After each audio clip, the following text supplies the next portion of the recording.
nendoza kankaba sumeremu kakana kalanga kokubiri.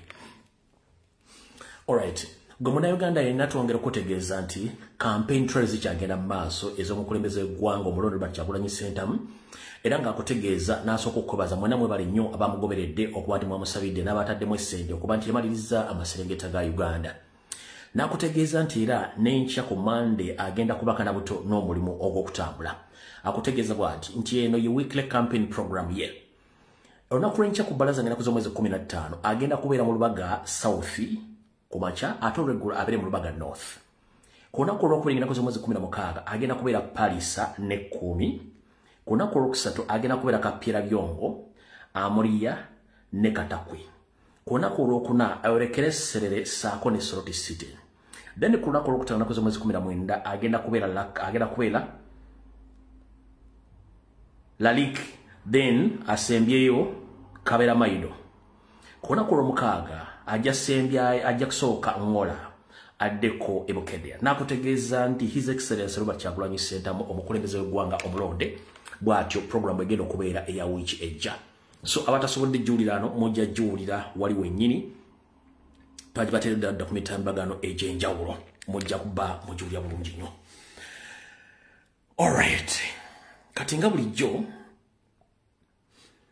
bulijjo nsengeka programu yange bulungi nnyo nengibategeeza bulungi nnyo.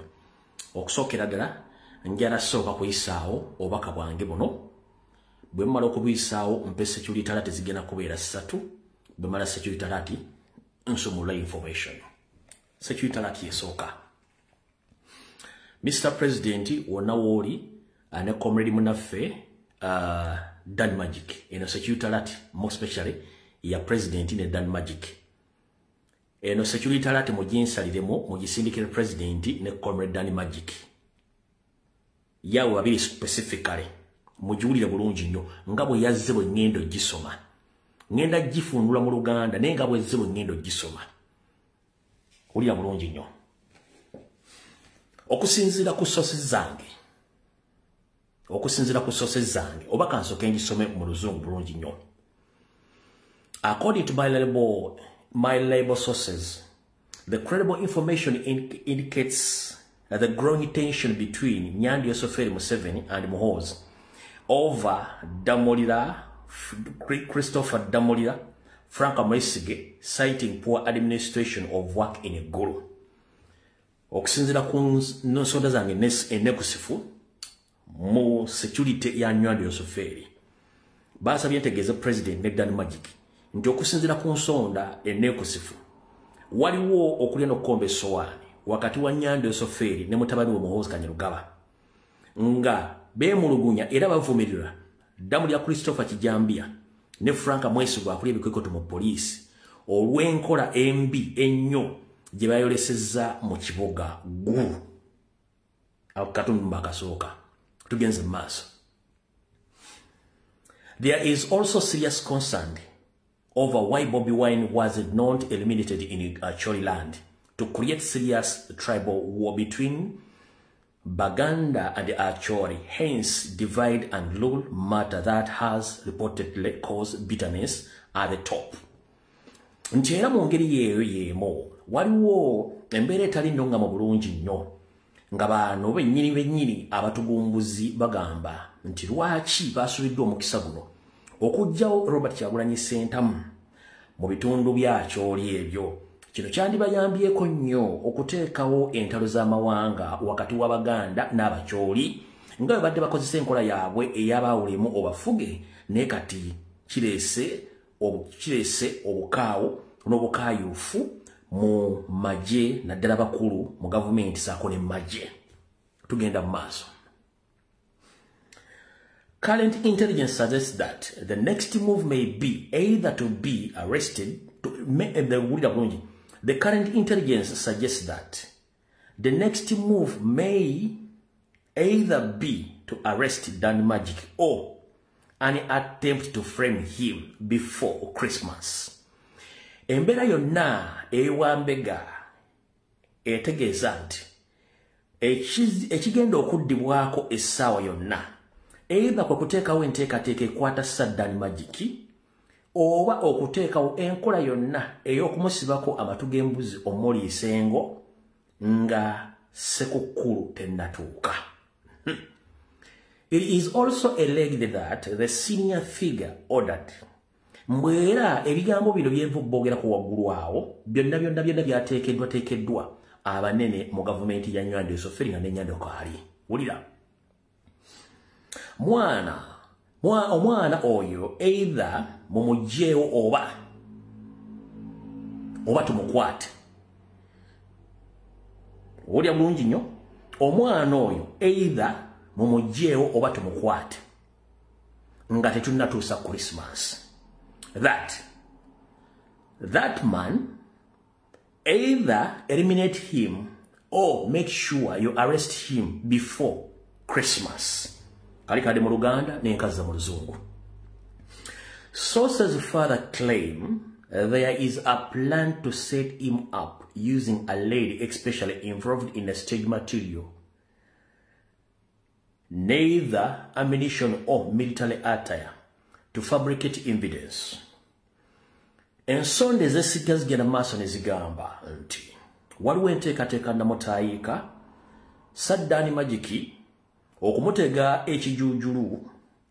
Ekijuujulu kino bakikwasa ebintu byonna ebyokulwanyisa ebifaananiza ku bintu by'amagye kibitwale oba nasinkana oba mu nju oba nabasinkanye ebintu bino with immediate effect bajje bamukwate bamuteekeko ebintu ebyo ng'obujulizi.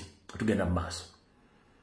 The intention, according to those allegations, is to accuse Bobi Wine of building a terrorist network using his setups and justification, and then proceed to arrest him as well. Ekigendwa mu kino kyonna kwe kuteekawo embeera eteeka His Excellency Robert Kyagulanyi Ssentamu nga omu ku bazimbye abatujju mu ggwanga saako n'okuteekawo okakafu obulaga nti ebintu bino byonna abadde abikola era akwatibwe bunnambiro. Mujjukirako Keme bagenda bagamba nti balina enteekateeka nti akalulu bwe kaggwa baagala kukwata His Excellency Robert Kyagulanyi Ssentamu mwakirabeko ne mu mawulire era ati kongera gibalaga. Eno message esembayo mu intelligence report here.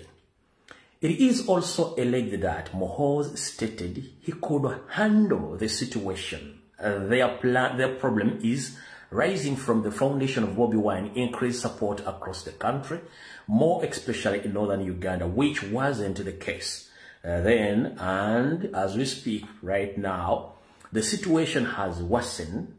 The northern people are bitter for framing them that they're gonna affect the national resistance movement. That region mainly issue is eliminating Bobi Wine and Cross Ally.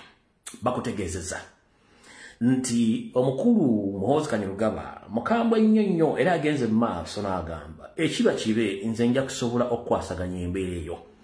Ekizibu kyaffe kiri nti tufuna okusindiikirizibwa saako n'okufuna okusoomoozebwa olw'okuba nti Robert Kyagulanyi Ssentamu afunye obuwagizi okwetoloola eggwanga lyonna okusingira ddala mu mambuka ga Uganda ekitabaddewo oluli.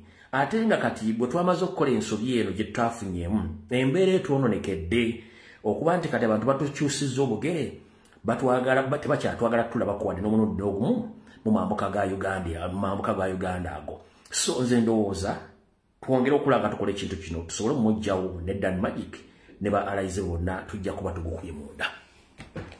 So Saddam Magic, His Excellency Robert Kyagulanyi Ssentamu, that is your security alert. Please be very careful. These guys are fucking sick in head. The only solution they have in their entire life is to kill, nothing else. Your security alert ekozechi ewedde. Okujja kaliko embagambye ka article kenjagala okubalifaalingako kwekyo ekibadde mu message eno keekano wano wammanga.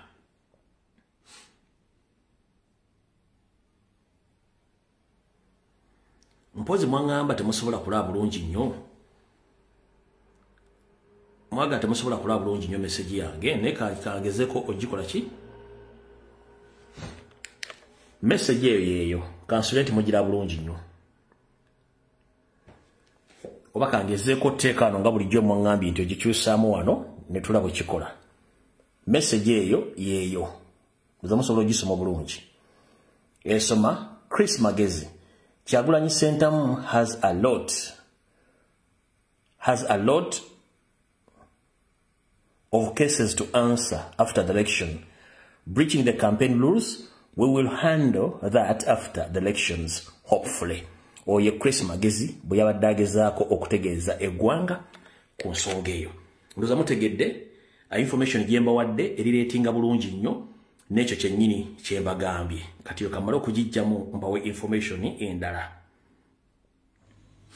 Alright. Kati bw'omanyi nga waliko child soldier mu regimu ya NRA. Bw'omanyi waliko child soldier mu regimu ya NRA nga you survived. Bw'omanyi nti oli veteran nga wa surviving mu NRA ne mu UPDF.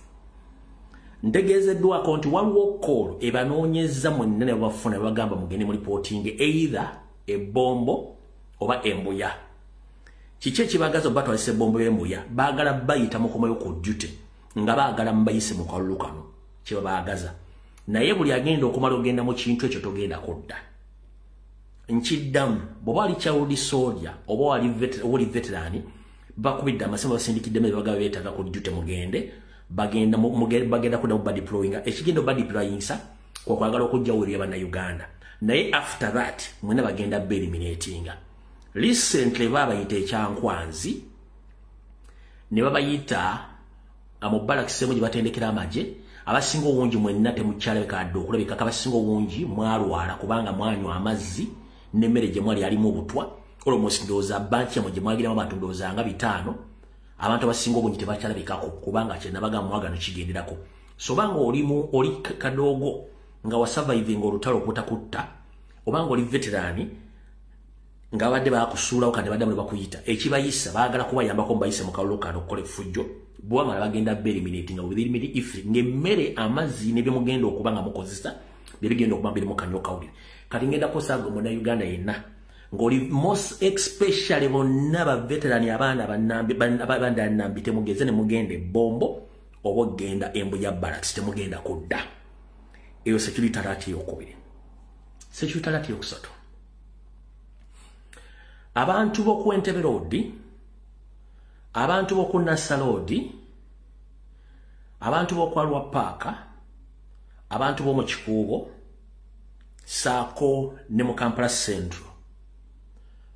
Mwegendereze nnyo abantu bemugulako ebyokulya.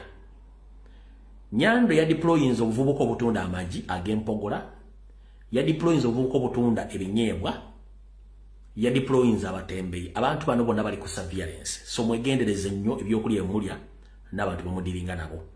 Ebisigadde munambuulya kye munassaako emikono oluvannyuma. Otherwise security alert 3 ziwedde. Ngira tusimbule video. Era tutandise bwe tuti. Okusookera ddala njera okubaza mwenna abataddewo amaanyi mu kukola post mu kukola video okubanja Reverend Father Daniel Sekabira eyawaabibwa ennaku 7 gyebuvudde kati. Abantu bangi baali basirise, bannabyabufuzi basirise, TV sirise, abamawulire basirise, buli omu ng'asirise. Anti we nasitudde eddoboozi lyange n'aba ne bongerezaako eddoboozi era ngenza okulageza okulaba ku macanga Archdiocese y'e Masaka ewandiise tugenza okulaba nga pressure egenda erinnya tuba tuli awo nga UPDF ewandiise nti yeyina Reverend Father Sekabira. But video etandise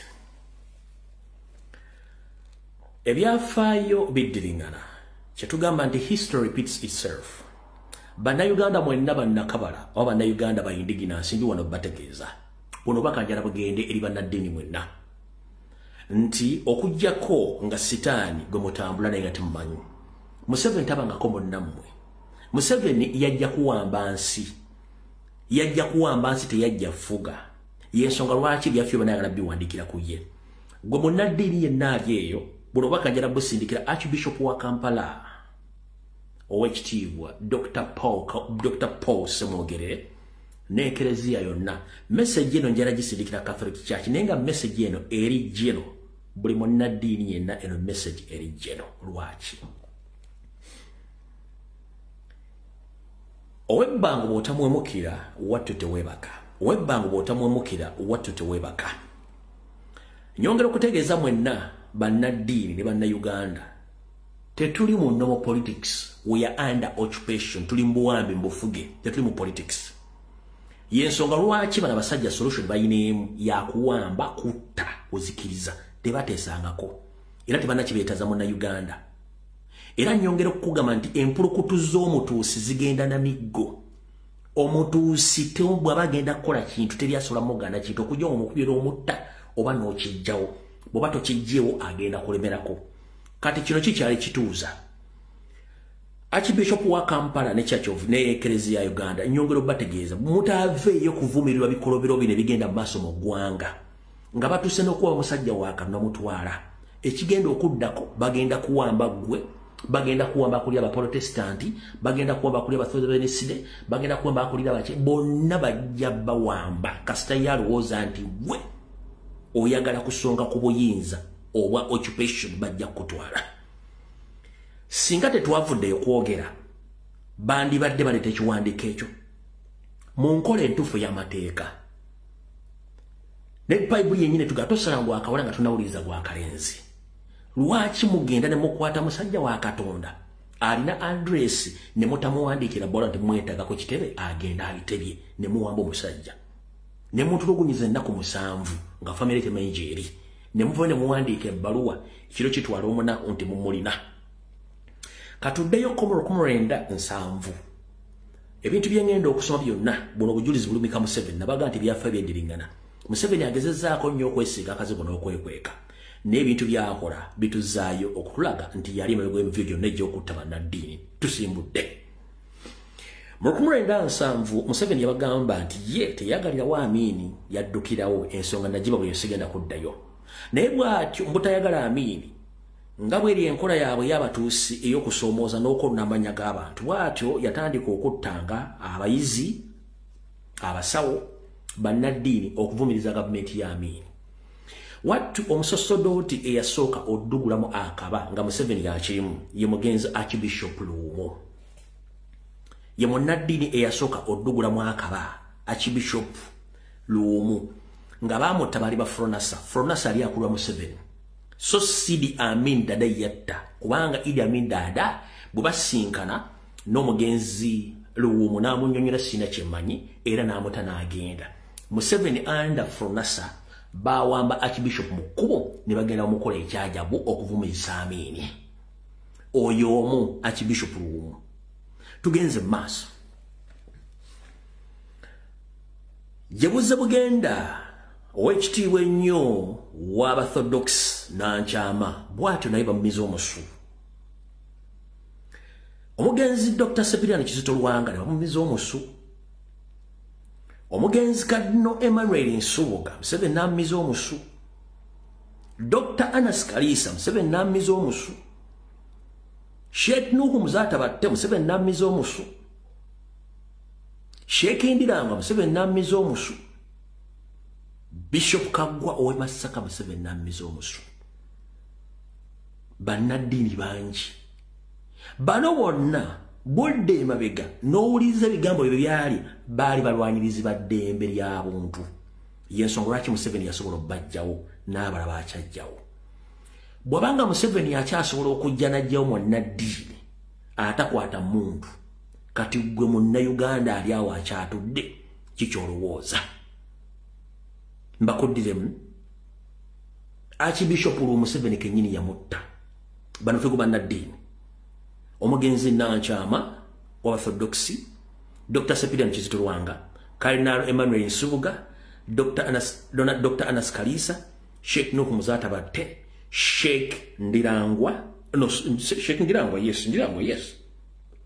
Ndirangwa Archbishop Kaggwa ow'e Masaka naye yamutta abatamanyi Archbishop Kaggwa yono tulonde bulungi mbagaliza mulonde bulungi Newe munzitira wano sifaayo kasita 25 giwedde. Naye buli omu afune right ye ne freedom ye amanye kyakola akikole n'obuvunaanyizibwa tufune obukulembeze obulungi. Omukama abeere nammwe.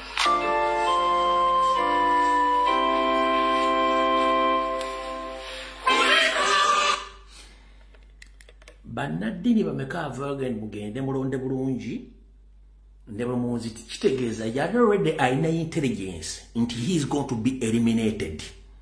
Nkikuddiremu yalina intelligence nti bamwetoole bagenda mutta n'akugamba bw'ati. Tulonde bulungi, mbaagaliza mulonde bulungi, newe munzitira wano sifaayo kasita 25 giwedde. Naye buli omu afune right ye ne freedom ye amanye kyakola akikole n'obuvunaanyizibwa tufune obukulembeze obulungi. Omukama abeere nammwe. Alright. Ebigambo mbiwulidde. Kuno kwe kusaba kwange nsimbula video. Ngenda kusaba ku lw'eggwanga Uganda nyinza okuba nga simatalinga mu ggwanga eryo. Nkiddamu ngenda kusaba nga nze omuntu nyinza okuba somehow somewhere simatalinga. Naye bannaddiini gye mukoma okusirika n'okulya mu ngalo za Museveni mugenda kuleetera eggwanga eryo ekizibu. Nsuubira akawungezi ka leero oba olunaku lw'enkya ng'ekereziya katoliki oba ekereziya ebona wonna nga muvuddeyo okufulumya statement ekondenge ebikolwa by'okuwamba bannaddiini n'okutulugunya bannayuganda. Temusirika Archbishop Paul Ssemwogerere nkwegayiridde abasajja bewaddira mu bigere bigwa babyogera nga tebabirimyemu. Gy'onookoma okusirika bagenda kutta abasosodooti, bagenda kutta bannayuganda nga musirise. Kuno ku nsi ffenna tuli bayise. Oba abalala baalya kereziya katulika musituke mwogere. Teri kitwaza ne Viradi Father muteeka mu basement mujja mu njala munyiga buli maawa.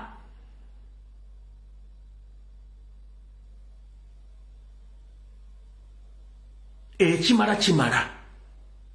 Kereziya katulika musirika olw'okuba nti Archdiocese y'e Masaka yayogedde nga kereziya yennyini tesituse kwogera. Ebinaddako munaabyogera naye nze mbasabye mu buwombeefu muveeyo mwogere. Nyinza okuba nga somehow somewhere simatalinga. Naye muno obubaka nti nogooza dda kkubira engoma n'ozina muveeyo mwogere ku bikolobero bino. Obubaka buweddo.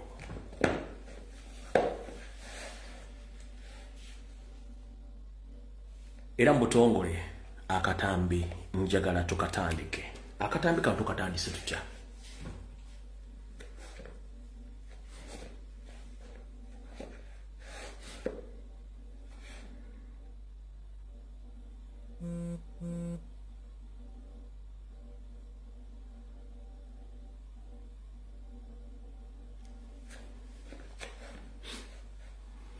Ngenda kusaba bannayuganda mwenna mumpulize bulungi nnyo.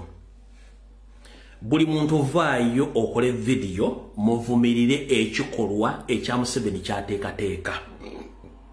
Museveni ateekateeka genocide. Nga genocide eno gyategeka y'abannayuganda kwettingana n'abannayuganda bo nga abanyarwanda batudde wali. Nkusaba muvumirire ebikolwa bya Museveni ebyokuteekateeka n'okutraininga abavubuka bakawuula okwetola eggwanga lyonna. Bategese okwanganga bannayuganda bannaabwe balwanyise bakuba emiggo babatte. Tekiri mateeka era kimenya mateeka. Nkiddamu tekiri mateeka era kimenya mateeka. Okutraininga abavubuka bakawuula okwetola eggwanga lyonna batandika okwenganga bannayuganda bakuba emiggo kimenya mateeka. Muve muvumirire ekikolwa kino. Olw'ensonga bo mu DNA yaabwe omulimu gwabwe gwakutta. Tebalina kintu kyonna kiri developmental. Omunyarwanda alinga kiku bw'otakinyiga mutwe ekiku tekifa. Era tebava ku kyebaluubirira mpaka ng'okimuggyeko oba ng'okimusuuziza. Nkiddamu omunyarwanda naddala omutuusi alinga kiku bw'otamunyiga muto museeteeza tosobola mujja ku kyayagala mpaka ng'akikoze. Kati nkubiriza omulanga bannayuganda mwenna muveeyo muvumirire ekikolwa ky'okutraininga bakawuula abatali mu mateeka. Ekisookera ddala, training militias is against the law in Uganda. Training individuals is against the law of Uganda. So Museveni is training militias in the process of elections because he's known that for him he doesn't bear with the law. He ever creates chaos and violence. So as we speak, all the 4 regions of Uganda, Museveni had created so many camps where he had stationed his well-trained SFC soldiers, and they are busy soliciting or correcting youths from different countries who are going to be trained to go against the will of Ugandans. So Museveni is creating genocide in Uganda even before elections. So I'm calling on the international community to engage before it's too late.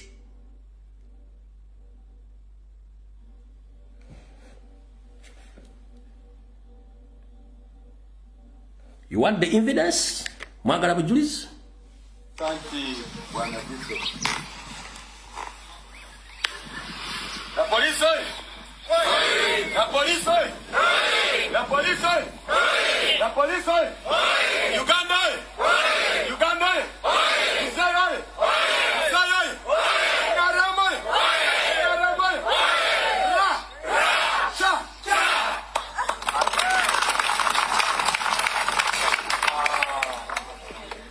Gamaliriza mbagamba kengendo maliriza kano mbadde nkaleseeyo jagala ogulewo ramu bwebwongo bugule okasitowalingire eddala yenjagala ositowalingire nkakubuulire ensonga Yoweri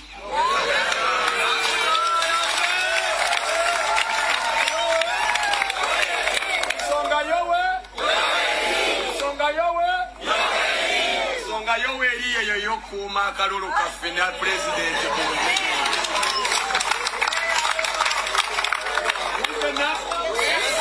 ensonga Yoweri yeyo yokuuma akalulu kaffe ne pulezidenti mu entebe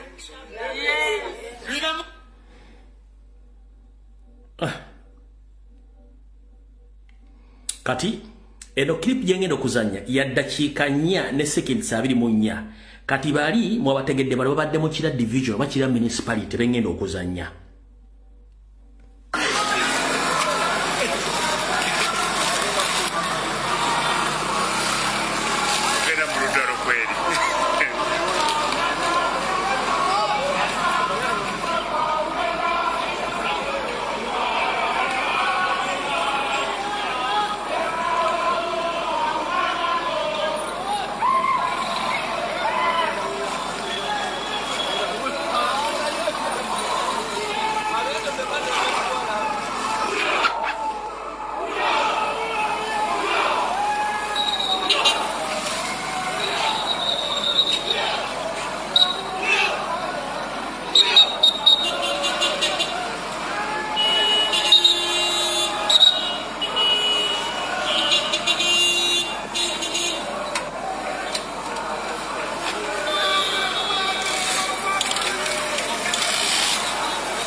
Abantu baba basala kwekubira kalulu Ojaja. Batu bachaki omani. Bachaki abatoto bakusali wasi kumoni. Bagala kwa stabe kusi. Bagala kule creating akama kama demo. Kati yako ko kadakika mpanvu njala bazanyira akasembayo. Njala bazanyira akasembayo wano. Muleke mutegere kye tuliko. Njala bazanyira akasembayo wano kano kali Fort Portal kano kabaddeke Fort Portal nako mukategeera bali Fort Portal information mujirina kano ka dakika mu seconds sana mukaga kano kali Fort Portal current after Museveni okuvaayo president okuvaayo.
All right. Ndoza bonna mubalaze bulungi nnyo kati katukole bwe tuti. Mayi bagamba naga nafa bagasalira essubi. Ate obwo omusajja muno leka mwezi naakuzza. Sirowooza nti Museveni alina ekifaananyi kyasiiga kyamanyi. Sirowooza nti Museveni alina ekifaananyi kyasiiga kyamanyi kubanga yalowooza buli muntu gw'ayise okugenda okumutraininga muntu bwe. Ffe tubagamba ne tutakibenga tukirinda kikenenya ndusu. Ekyakuzaala kye kiri kotta. Abaganda tugamba nti ekyakuzaala kye kiri kola ki? Ekyakuzaala kye kiri kotta. Museveni ng'enaku z'omwezi 15 mwezi ogw'olubereberye 2026 ekyakuzaala kye kigenda okukola ki? Kye kigenda okutta. Ffe tuyambeko training abantu baffe babeere physically fit. Ffe tujja kumanya ekyo bakolera kubanga ffe ekyokola tukimanyi. Ompulya bulungi nnyo. Tuli miliyoni 49. Ffe mu Uganda twetaaga miliyoni 2 ate nga weeziri. Ebyakalutu agambye tugenda kagenda mugonobonobo okabye ng'okoze otya tujja kagendamu. Kye njagala okukubiriza bannayuganda byonna bye muleba training temufaayo abaana bammwe bannansi abakozesa bye bagwira. Kansooke kubuza ekibuzo kimu. Uganda yafuna obutwaza mu 1962 si bwe kiri nti ye. Museveni ku myaka egyo afuzeeko emyaka 40 nti ye. Ng'oggyeko ku kisaawe Entebbe, ng'oggyeko ku Parliament ne ku State House. Si bwe kiri nti ye. Oba ne ku poliisi obutonotono. Ne wa poliisi omutowenzo kifo ki wobadde osanga bendera ya Uganda ng'erimu identical ng'omuntu asobola okugiraba teriiwo. Nga ne Museveni abadde ng'akuba campaign across the country ne political figures across the country myaka 4 nga tewaliwo omuntu amanyi mugaso gwa bendeweera. Antu Kyagulanyi Ssentamu bwazze. Mwagala tuga Uganda bende bazitegedde ku guno lwa Kyagulanyi. Kubanga bana basajja si bannayuganda. Era munnayuganda obutuufu bwe yazze n'apromotinga manvuuli n'apromotinga bendeweera. Buli munnayuganda ategedde omugaso gwa bendera. Era munnayuganda amanyi lwaki munnayuganda. Bano balina ne bendera z'e Rwanda mayumba gaabwe zitali za Uganda. Kyetugamba nti bafunye obuzibu nti bannansi bazze ne benyigira mu byobufuzi kati kyekisinga obbatiisa. Ekyo nakyo mukitegedde. Kati wano wali okulina okukomba essowaani. Nyongera okubira omulango okutakungula eri abakulembeze ba National Platform naddala ba MOP. Mwesudde gwa Nagamba naye nyongera obbajjukiza nti buli kye mutayogerako kijja balozaako mu nkola yonna mujja kifeesinga. Lwaki? Ntera nnyo gaba comrade tufokasinga nnyo ku bannabyabufuzi. Tufokasinge ku president. Lwaki? Nga nkimanyi. Lwaki tufocusing ku bannabyabufuzi? Munnabyabufuzi investor, he doesn't care as long as it afunye position afunye omusaala. Kyekigendera kye. Kati mumpulirize bulungi nnyo. Tugenda mu kalulu kano nga tewali tteeka mwe tugenda kulondera. Kubanga biometric vote scan tekkirizibwa mu mateeka ga Uganda tekkirizibwa. Nchiddamu biometric voting scan mu mateeka ga Uganda tekkirizibwa era teriimu. Eno biometric voting scan ebadde project zonna nga project ndazo nebadde bazikola. Nakubye biometric voting scan eno Electoral Commission nekola ebintu bino wammanga ngenda be exposinga.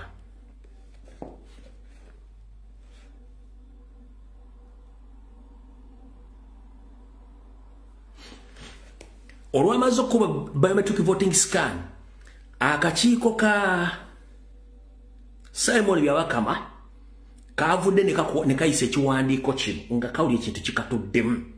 Naye weewuunye siri member parliament si munnabyabufuzi sigenda kwesimbawo numirwa nnyo eggwanga lyange kuba nti lifuddwa abafere nagikubye abasajja bali ku pressure. Munnabyabufuzi yenna ateekeddwa okwogera ku nsonga zino asirize single handedly naleetedde isi okukola ekiwandiiko kino. Wulira.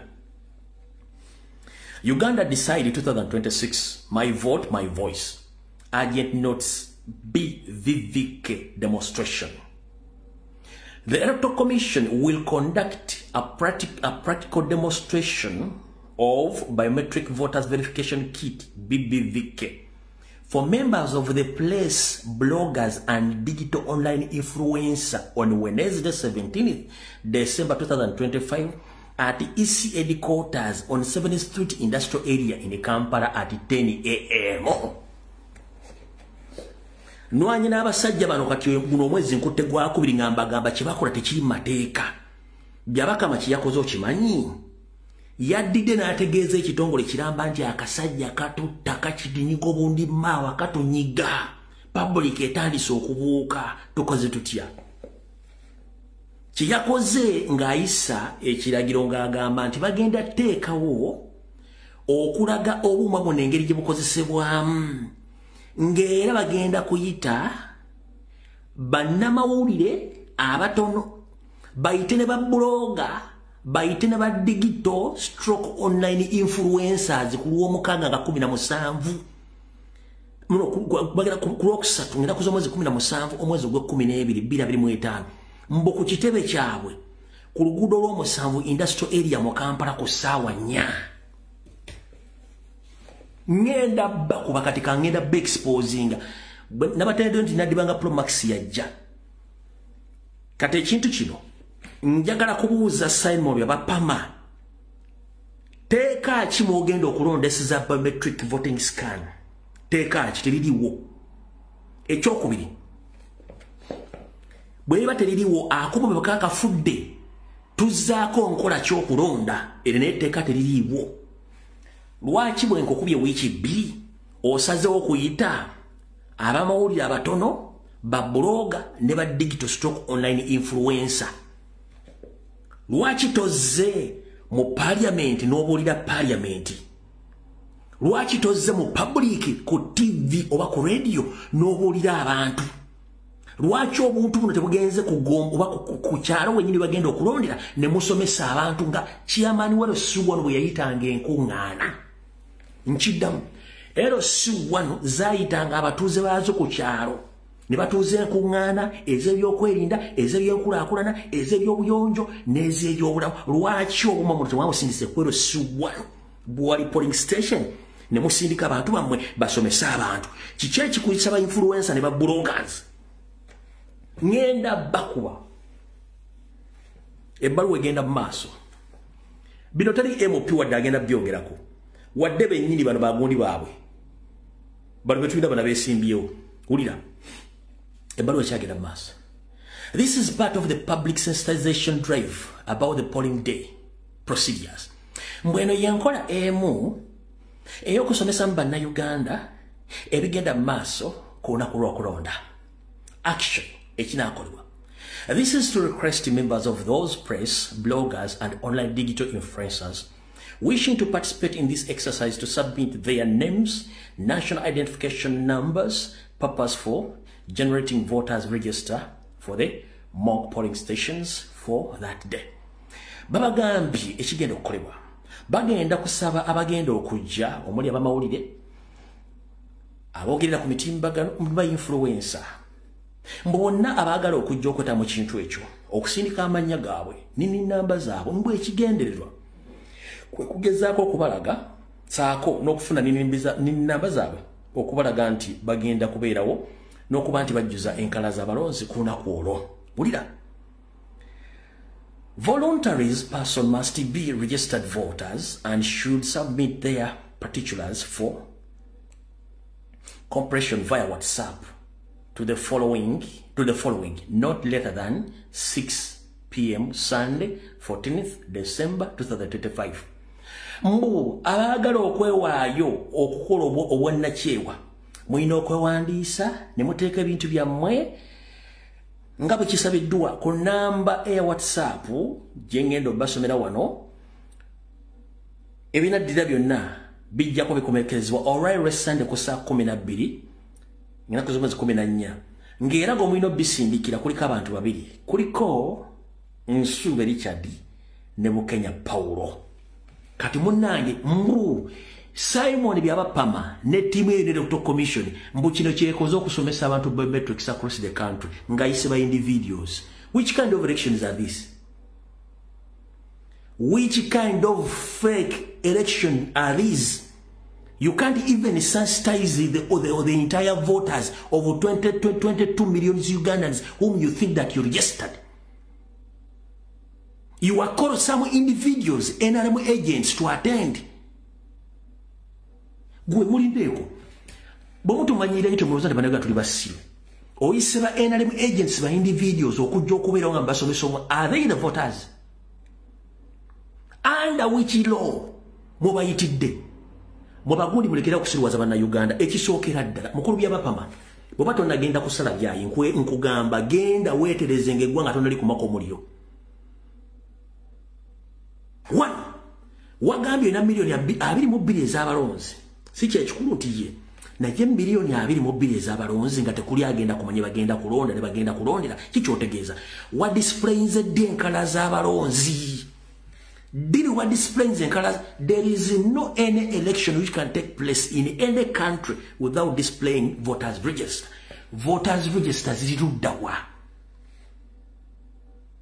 Where are the voters register across the country?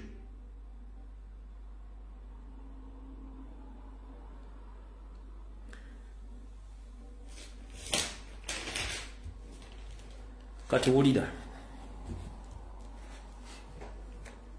Mala okuteeka n'ejjinja lyange ndyoke mbakkalakatira owulire bulungi nnyo.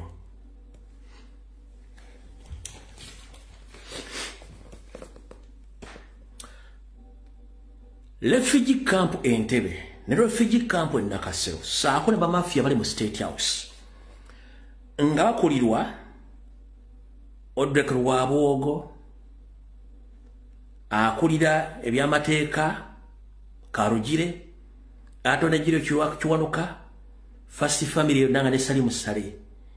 Bevareta project here. This is a project. I'm here to inform all Ugandans, more especially the peace-loving people.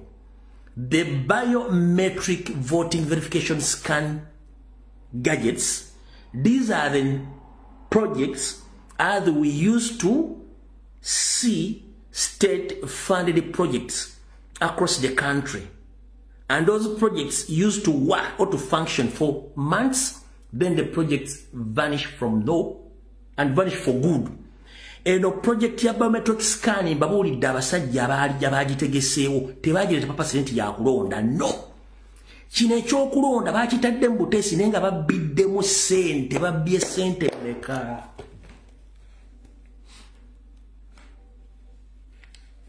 December 3rd, 2025.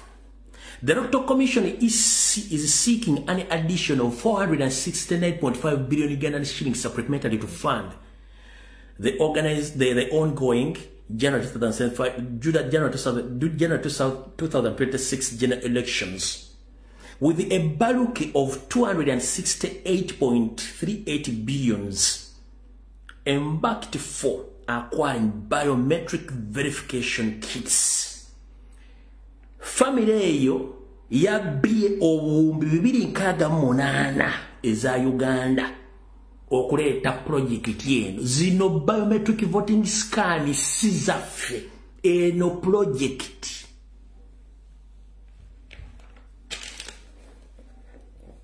Abadde agoberera politics n'ebintu byonna ebadde biva mu State House ne First Family kankutegeeze. Ojjukira ballot sitting ballot project.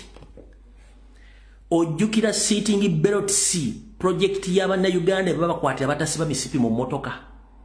Yali part of the project. Neno bweto bweri. Mujjukira bulungi nnyo sitting ballot project ye buli muntu okusanga tiwesibira okuba mu taxi mu motoka yonna. Kati abafera bali mu State House waliwo yagenda e China n'asuubula emisipi egy'emmotoka egyesirizibwa ng'otudde mu motoka gyamala kugwawo. Traffic teyaddamu kubuuza muntu yenna yeesibye musipi. Ekyo mukitegere project yemu. Abafere mu State House waliwo yakwata deal eyokuleeta elementi za pichipichi across the country ng'okusanga nga tulina element nga ne govuga talina element musango. Wattu element bwe zaamala okuggwawo ne gye baali bazimanufacturinga project ya element bakyanji babuuzaako e Kampala. Neno project bwete bwere. Waliwo omufere mu State House eyaleeta speed governor obumu bukendeeze emisinde gy'emmotoka. Era bwe yamala okuba obuwumbi bw'ensimbi mu speed governor project n'agigalawo ya speed governor. E Kampala abuuza speed governor. Tugenze mu maaso. Omufere omu yaleeta kamera z'oku street ezibadde zibba ebifaananyi nga zijjako abantu ensimbi ezo express penalties. Omufere omu n'agenda n'akola project eyo naye n'agira n'ebeera waawo.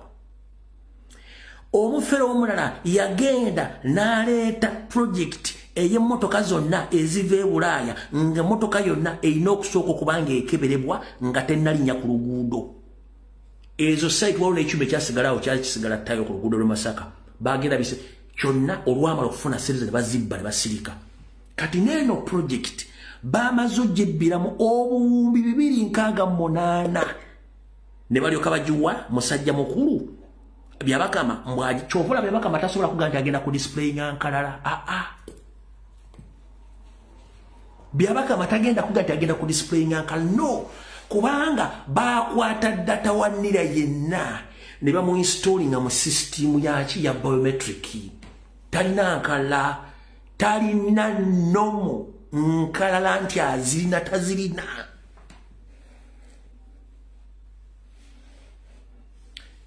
Kati bw'olaba MP nanga asirise munnabyabufuzi tayogera buli omu asirise manya abantu bano beebamu just batuzanya matatu.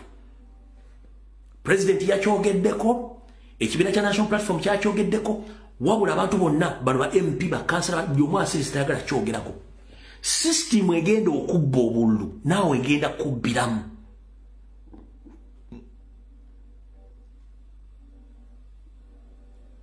System egenda okubba yegenda okubba n'abalala.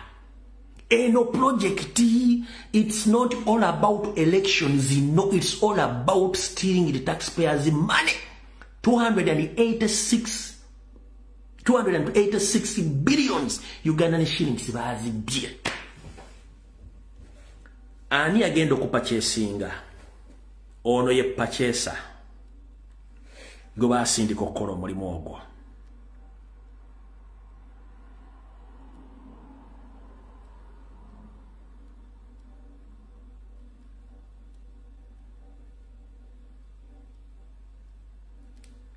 Kamano mukolagana go basindika okukola omulimu ogwo.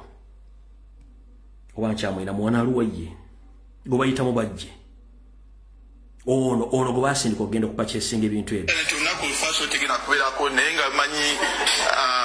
How sensitive, yes, because usually so as not to disrupt the electoral process, we don't use internet. Yes, Muluganda, gundi omukutu wetukosa like loading data ku masimu ne YouTube ne tugenda ku WhatsApp ki eyo nati bigira kukirizibwa kunaku lw'okulonda lwansonga nti tetwagala abantu wena kutataganya byakulonda. Oyo gwe basindika China n'akasajja akalla bagende kati eyabuuka n'agaana ye Aaron Masembe oba Aaron Masembe go bakwata ye yagamba si yamba na Uganda lukwe.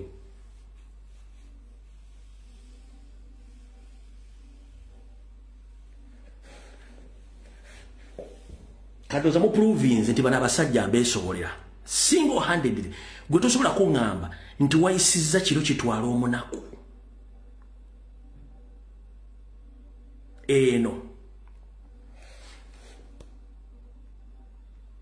Eno pinda katono nnyo wano eyo giraba eyo yayisizza kiro kitwala omunaku kubanga mu meeting bagamba akasajja katutta mututaasa akasajja katutta kati bagenda kuyita ba influencer ebbaluwa yo njikulaze mwe mugambwe mbanji tadde maaso temugiraba iyi ebbaluwa ngenda gipostinga ku mutimbagano gwajira nga bagiranga ku mawulire bako TV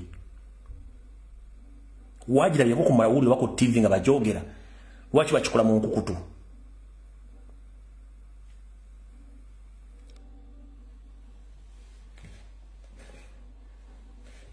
Single handed dilemma mbekubidde kati kigeri banna Uganda mwenna okwaactivating a protest vote kubanga abasajja bayidde byabaka matayina nkalala z'abalonzi tazirina data webinkumu byonna bibadde bafuna ku nini numbers go installinga tebalina kintu kyonna kiddako mbuza mukitegedde olwaleero.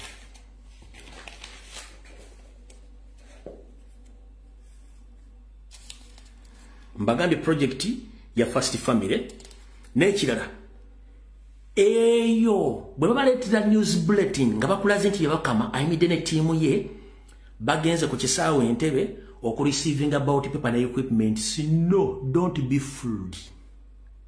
Don't be fooled.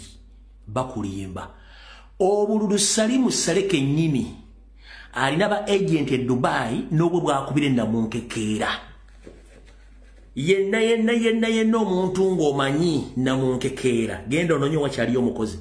Salimu Sale yeekubye opapula obwabwe obwa famire yaabwe obulo busigala obukubira Dubai ne babuleeta kati ezo nazo mula musibale byonna bya kiyaaje olumbe esibanda ku kago avudde e Bulaya nga ajja Uganda nga si kago yakulonda ekyo kijje kunzo bokiwakanya ne baleeta babakama ne tiimu ye ne babira mbu tusunye bunch of ballot papers and equipments. That is a fake. That is a fake.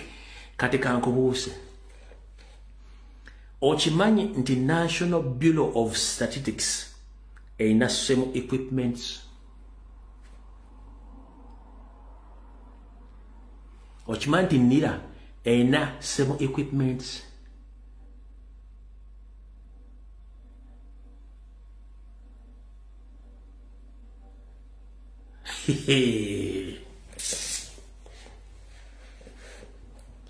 Bwebanga National Bureau of Statistics teyasobola tuwa figure ntuufu za bana Uganda. NIRA tesobola tuwa figure ntuufu za bana Uganda. Gosujja bakamata na display ngamba pula nti alina figure talina data. Banange mbabuulidde tugenda mu kalufa tukimete bagenda ne tugenda kwekalakasa buli muntu tandika okukola physicals tandika okunoonya kiki osobola okukola mu budde nga butuuse ng'ennaku z'omwezi 15 mwezi ogwa nki ogw'olubereberye.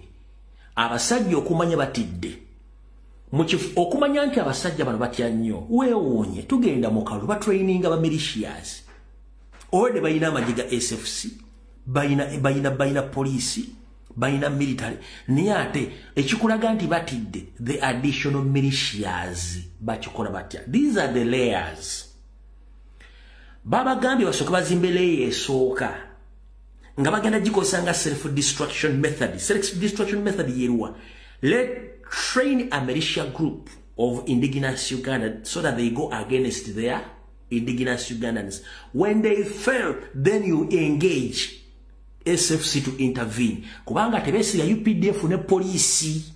Wamukitegedde. Museveni bamugambye nti soko ozimbe ba militia nga banansi bagenda against their fellow citizens beekube gwengo tudde bali then banansi bwe balemesa ba militias then SFC engaging SFC bweremwa kabaka baweddeko kubanga the indigenous UPDF regular tebali moyo nonsense kebere police gwe singo boyina kyalo ngakula mu police aga embwa zino zimanyira abasajja banyivu n'abakazi banyivu boboyina muganda ngakula mu UPDF akola mu police akola mu prison nga muganda osiwa akabano mubuuze embera gye bayitamu agenda kuga obusajja buno bumanyira chovola bati badde bamuwadde system na ye okutraininga militia it is against the law tekiri unconstitutional kiba kitegeza nti we are creating rebel groups abantu abo bamenya mateeka tetugenda kukkiriza gwe kuzimba majjeego ag'okutta abantu kubanga olina kyokuuma nga tokirina kitegeeza otidde otyaki ng'ogamba nti olina obuyinza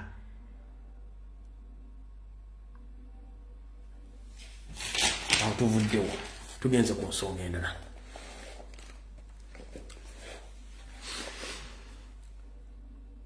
mu system ya 50 year to master plan ba planning ebintu bino bamanya nti time egenda kutuuka nga kitugenda mu nga yakafandalinga eddiya ly'obukadde ne bateeka abantu babagenda okubeerawo nga bali awo bali munondyamu namulindyamu bagenda bateeka waawo nti time bwetuuka ng'embeera egaze abantu bano bajja kugibwangayo bafuuke ba sympathizers nga basikinga public sympathy bapreachinga peace muganda wange yonna gyoli muna Uganda togeza n'okkiriza omuntu yenna ajja ku TV ku radio mu community nga preachinga peace. Those are the sympathizers abali mu 50 year to master plan nga singa kiba kiganye abantu abagenda kuvangayo bajje boogere nti bannange tukuume emirembe tetutabangula ggwanga emyaka na tewabadde entalo kati lwaki mugenda kuleeta obutabanguko bannaye musajja badde afuze bulungi osobola okuva emityana n'ogenda ekabaale nga tewali akwemereza osobola okuva eggulu n'ogenda ekampiringi sanga teryakutteko osobola okuva ekaba n'ogenda erudda nga teryakutteko banne tukuume emirembe buli kimu kitambula bulungi abo weebali bangi. Don't allow any fool to fool you that he's sympathized with the Museveni. It's Museveni who created the chaos since 1966 up to now. It is Museveni who created the chaos in Uganda until now. Guess what? Yes. After 1986, when Museveni was helped by my fellow Baganda to fight against the previous regime, he knew that other tribes than Baganda, those in northern Uganda, they have been in politics, they have been in forces, they can disturb him. So he decided to create Kony and Alice Rakwena.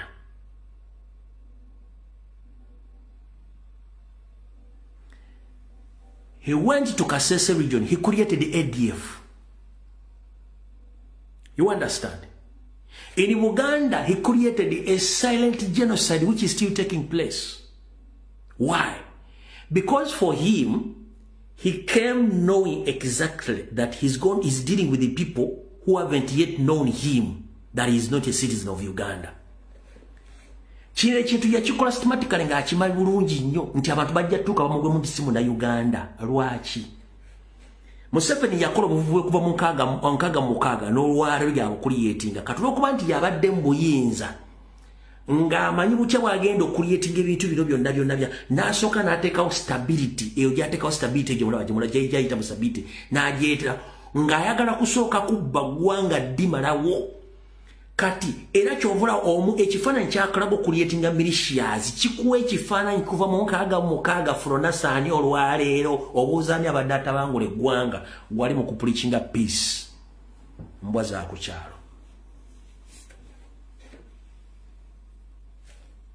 Yakuliyetinga Koni, nakuliyetinga Alice Lakwena, nakuliyetinga ADF, mu Buganda nakuliyetinga mu silent genocide badde egenda maaso.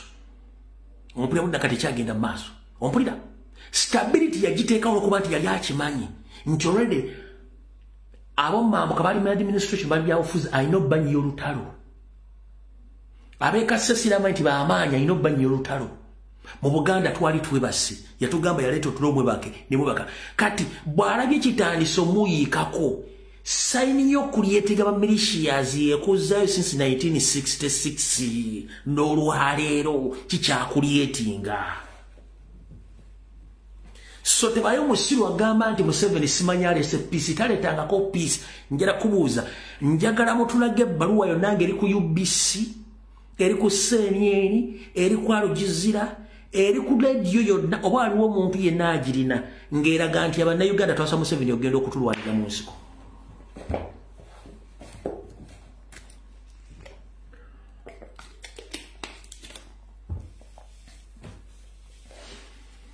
Mutuleetere ebbaluwa yonna nga Bannayuganda bawandiikira Museveni nti genda otulwanire mu nsiko Luweero.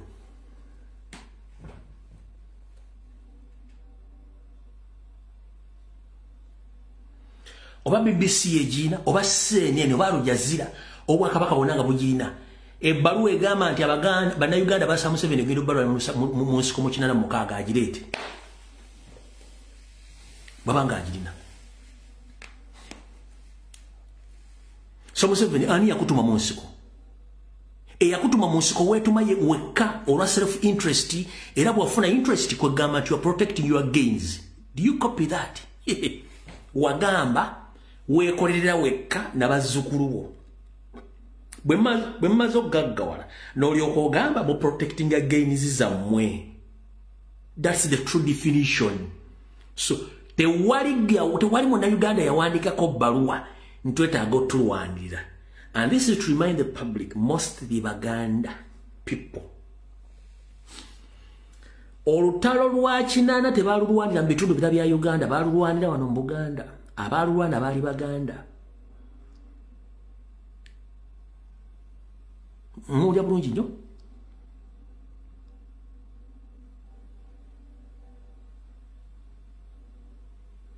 Baba balwanira mu Buganda. Nga balwana baali Baganda. Waliwo Omuganda akusanyusa essaawa zino. Waliwo Omuganda akusanyusa. Njera kubuuza osobola okumenyera amasomero g'Abaganda ne bizinesi z'Abaganda. Osobola okumenyera Abaganda bali mu gavumenti. Osobola okumenyera Abaganda bali ku scholarship. Osobola okumenyera Abaganda bali mu bitongole bya gavumenti. Goza lwaki almost 4 million Ugandans abali mu diaspora abasingako bonna 80% Baganda. Lwaki? Omuganda yabeeranga n'ettaka ettono yabeeranga ne acres 2 emu kati muli ku fuuti 2.3 fuuti 5.5 ayina ekinene ayina 10 ku 10 ettaka lyonna balitutte baani abalitwala bana abasajja geni size mu protecting. So njala kugamba tebayo muntu akusirwaza anti bo bafugidde emyaka 4 nga babuzaabuza abantu ba protecting geni zaabwe. Tetuyina we twali tuwandiiseko to Museveni genda otulwanirire no nga bwagenda mu 1996 naffe bwe twagala okikola. Video kanzire munjizanye wano.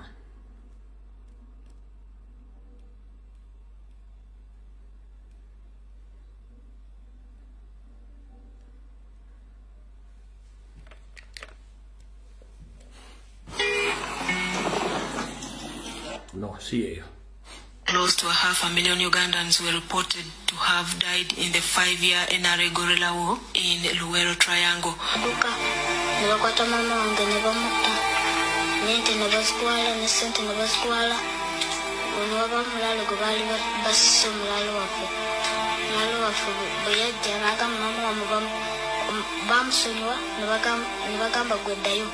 omulalo najja natulagirira mama waffe UPC under Dr. Apollo Milton Obote returned to power for the second time. The leader of the UPM, Yoweri Museveni Kaguta, who had participated in the 1980 presidential elections and failed to raise more than 1%, claimed that UPC had rigged the election and decided to pick guns, fled to the jungles of Luwero to fight the UPC government.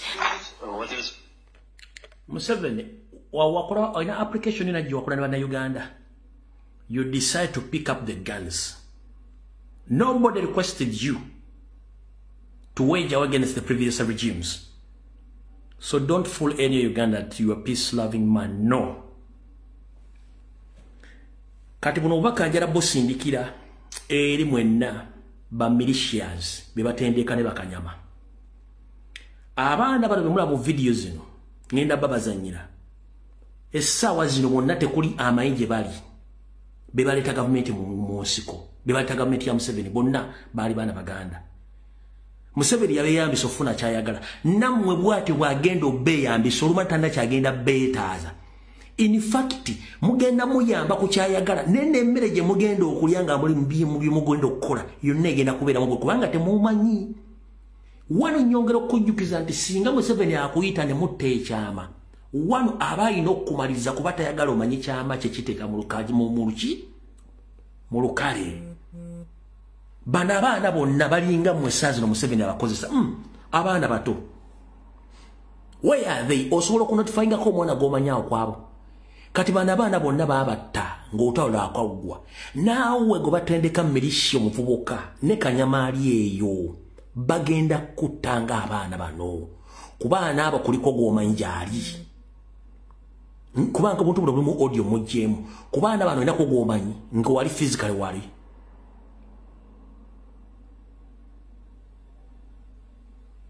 Bawa bakubanga n'empyo olina g'omanyi.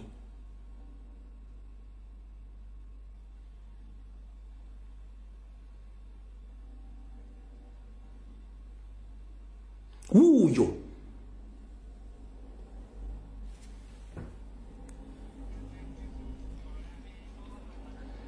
Kubaana abo olina g'omanyi wali essaawa zino.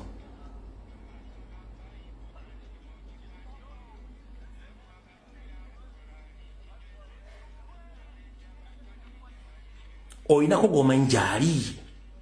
Nti oba minisita oba general oba nti alina ekizimbe mu Kampala oba alina essomero mu Kampala.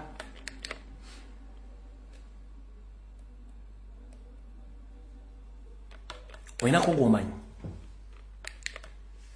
Kati gwe bakuyise mbusima bakugenda kutwala training simanyi mukuuma obululu. Ku baana abano kuliko alina ekizimbe mu Kampala olina g'omanyi gy'ali. Nabo moto bagenda bakozesa okujjawo emirembe okutuuka mu ggwanga. Mwe temumanyi nti tuli under occupation. Museveni abakozesa lwaki tabikozesa baana be? Lwaki tabikozesa bantu be? Lwaki atumamu abagisu? Lwaki atumamu abatoolo? Lwaki atumamu abanyankole? Lwaki atumamu abaganda?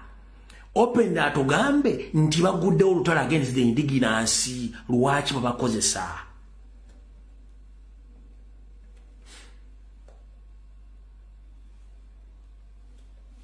Nkugambyeko kuba sympathizer. Andrew Mwenda mukondomi wa Museveni bamusindika asooka abeereko mu opposition ng'ayogera ebigambo ebiwooma. Time bwe yatuuka nga batandise okufuna resistance, Andrew Mwenda yakomekkereza luddawo. Nga si adifendinga mutabani we, si adifendinga Museveni, si adifendinga Kagame, si ayogerera M23. Basindika Frank Gashumba n'atandika okwogera mafuukula afune public sympathy ne mugimuwa. Kumbe bebamu ku bambega baali babega abantu abamanyi mu Kampala. Nkiddamu Andrew Mwenda ne Gashumba bangi. Nkubuuza Lwomoshana, who is Lwomoshana? N'abana bangi nnyo. Babasindika abantu basooke bajje mu opposition boogere ebigambo. Bafune public sympathy era ne bagifuna. Currently boogera biki? Ono ye Gashumba. Wait a minute. Ono ye Gashumba. Asibira mwa ICC. Ndako. Museveni n'ava kuba president ku Monday. Asibira mwa ICC. Abera mwa ICC. Abera mukomera. Ennyonyi beetokota. era ennyonyi ziri ku stand by Hague zitukota ezinamunona nga bw'olaba Bashir simusibe kakati olaba abaana abantu abatiddwa mu November abo ne statements ezakola bantu mwene bonna ezo zonna fayiro gye ziri zina embasi zemulaba wano si bizimbe compiling evidence kati ono yani tebajja kabanja tebabalimba tebajja kakola ki gavumenti ya Uganda egenda garantinga security ya buligi mpulira waliwo n'abapulaninga okukola effujjo muwulira tebabalimba tewali agenda kukola ki Museveni obasobola okuzza emirembe Somalia Sudani Tanzania Congo Equatorial Guinea alemwate magerere ndakulabye tebayo sympathize kabere jjajja omukuba oluyisupa anadde engulu nga muzaamu amanya mapya buno bwebibinja kati ka video kentaddeyo emisana ngenda kawaako eddakiika 6 sigenda kamalayo njagala owulize ebigambo by'abasajja bano oyokoma kyembadde nkugamba nga mutegeera bulungi nnyo basindika abantu mu public ne basoka ba preachinga opposition message ne bafuna public sympathy kati baba activatinze video gyembatedde emisana ku page yange njagala muwulirize video ya Gashumba enendala olyoka otegeere ali ku university asomesa baana baabulira njagala mwambale t-shirt ezo ku makubo nga temutya lwaki in the entire history of Uganda guno bwe gusoose Abanyarwanda oba abavandimwe okuvaayo mu lujjudde ne benda osinga president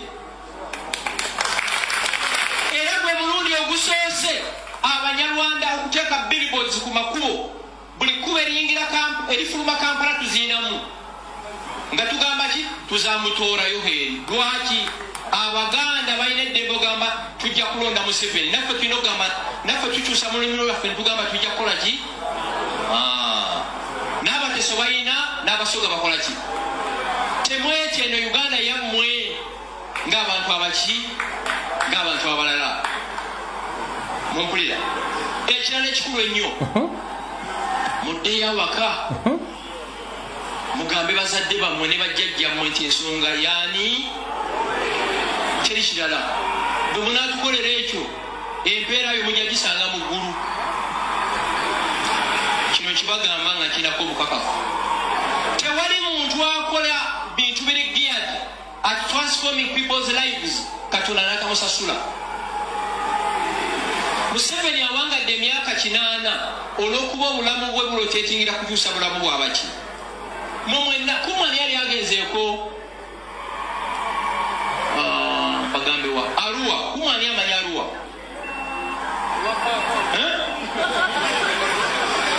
Arua ovuga motoka okuva Arua paka Butukula n'ovuga motoka okuva Isoro paka Maraba n'ovuga motoka okuva Gatuna paka Kweni nga teri akuyimiriza mumanyi lwaki lwa musajja omu ayitibwa ani Yoweri Museveni namboza sole bukyana kikonyeeku buli muntu gwe mulaba ng'atusigako obukyayi taba Muganda Abanyarwanda tulina a special relationship n'Abaganda kyovulaba tewali kifo mu Uganda kisingamu Banyarwanda nga Buganda kyekifo kyokka bajjajjaffe bwe bataateebwa mu refugee camps. Hold on there. Kwata mukatono.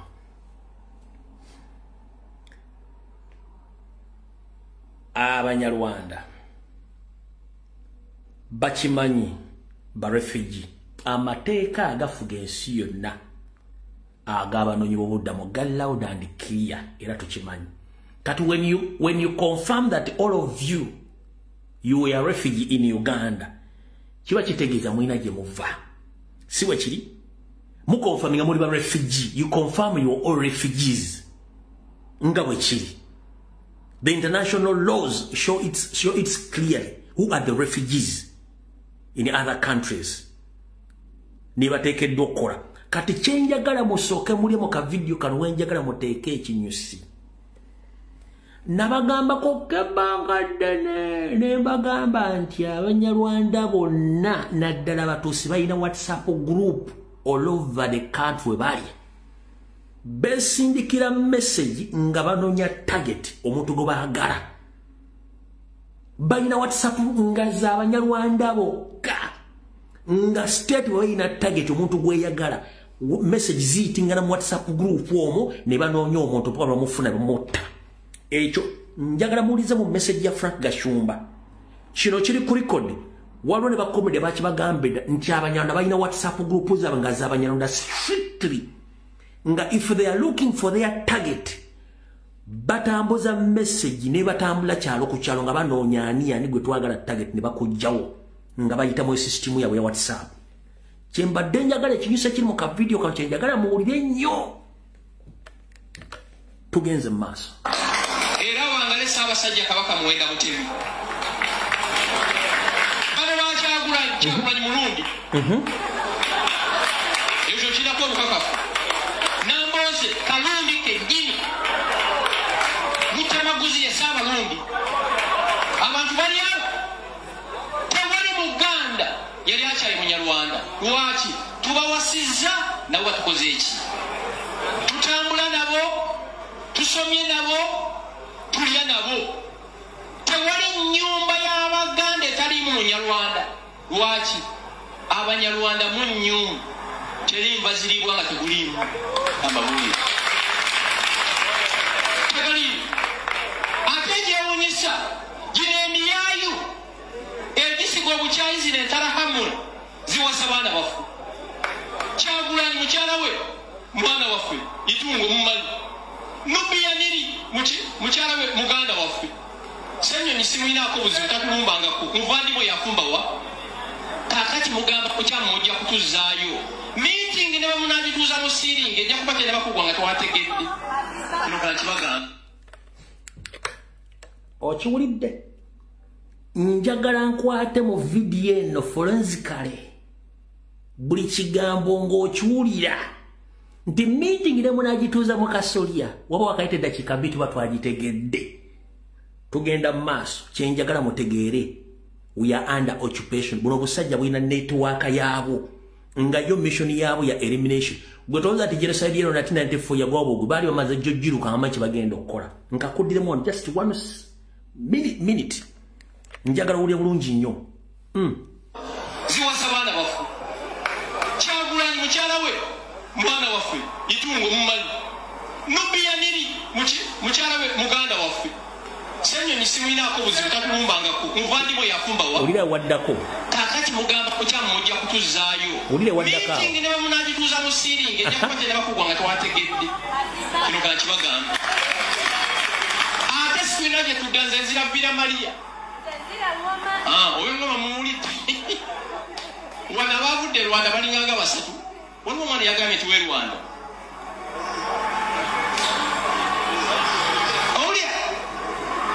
Wanikanga uvudde Rwanda ng'oli wano, wanika omukono.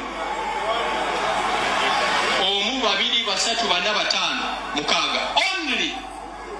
Ate eddembe lyabwe okubeera mu East Africa nga bwe bakola ki? Nga bwe baagala. Ku bantu abali wano abantu mukaaga. Njagala omuntu omu agezeeko olukyalo olwo ajja kiwulira.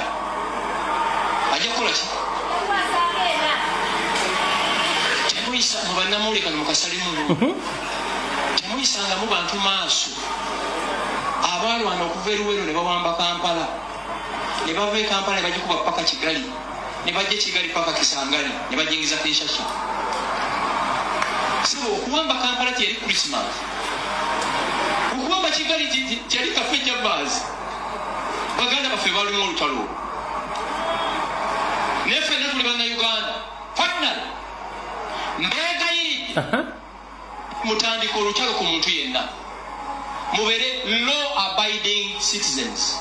Mubire naye oli bw'abatandika olutalo mululwane n'abasigaddewo beewuunye. Situjja kujogebwa mu nsi yaffe eno Uganda. Ffenna ki nsi yaffe. Mulyera kano olunaku lw'okulonda keero olonde ddayo awaka bino byempula bino bagamba musiiba otosiibawo osibirawo ki kera olondeyo Yoweri Museveni ekawungezi ku 11 ddayo okole ki si kwebaka ddayo omanye Yoweri awangulidde ku mmeka ompulira kubanga mpulira yabakulani ng'okola effujjo ekirala mbeegayiridde ne bwoba oli wa Nuupu ng'oli wano tewetaba mu ki abasajja bakambweza embeera nabo abasajja baki tewetaba mu ki genda olonde engalabyo gitwalewa 11 kawungeezi genda olabe Yoweri yapafominza atya to set it up the first ever call center yatuza mutora Yoweri ulira okutandikanga 15 egenda kukola 24 hours era kumwe tujja kwetaagamu twagala muntu omu ng'asobola okwogera ennimi 3 oba 4 mumpulira twagala omuntu ng'Oluganda olwogera Olunyarwanda olwogera biki kati mulaba amanye ennimi ennyingi olwo omulimu ogukoze eki okuvanga 15 January egenda kubeera active paka okulona akoze eki ofunye obuzibu ebutukula nga tunotifyinga DPC ofunye obuzibu emasindi same thing mumpulira ekirala tubasaba all over the world abaana ba universities bashaping ensi bweneebeera alright ebigambo mbiwulidde kati abo bangi basooka ne basindika eno babeere mu opposition boogera ebigambo ng'abateekayo okuzimba omusingi ngeno Museveni bw'azimba ogugwe ne kati tebamanya kikigenda kujja mu maaso awo kyekiriwo kati bavuddeyo kubanga propaganda blackmail diversions tezikyakola people focused bayina kujjayo njala tebayo omuntu yenna sympathizer kabeere nnyoko mu boluyi tuli mwetondera nga tukomyewo ndoza mutegedde kati bayina network yaabwe bonga nkugambye ekintu ky'okuba nga bayina go banoonya nga bagala mu eliminatinga buuza Gashumba yasobola okyo coordinatinga okukwata omugenzi Nadduli n'amutta mubuuze Gashumba ya coordinatinga ne baanyi okukwata omugenzi Jakana Nadduli n'amutta kuba Nadduli yabyogera nti Frank Gashumba yereberagawo okunzita n'aba na timu yabanga bweri muza mutegedde olwaleero nkiddamu statement gyenkoze teri tribal gano ge mazima olw'ensonga teri Munnayuganda alina nsi 2 ng'oli mu Africa taliyo Munnayuganda olina ensi bagiyita Uganda omuntu bw'ayimirira lukale n'agamba nti ye si Munnayuganda Munyarwanda naye ng'ali mu Uganda kiki oba omulowoleza omuntu bw'ebenagga nti babatiisatiisa basobola okukola kye basobola okukola manya nti kyebalowooza kinene nnyo ekyo si kyekizibu ekizibu kyekiriwa ekizibu nti bannayuganda obudde Uganda butuuse bajja kuzza Uganda weerina okubeera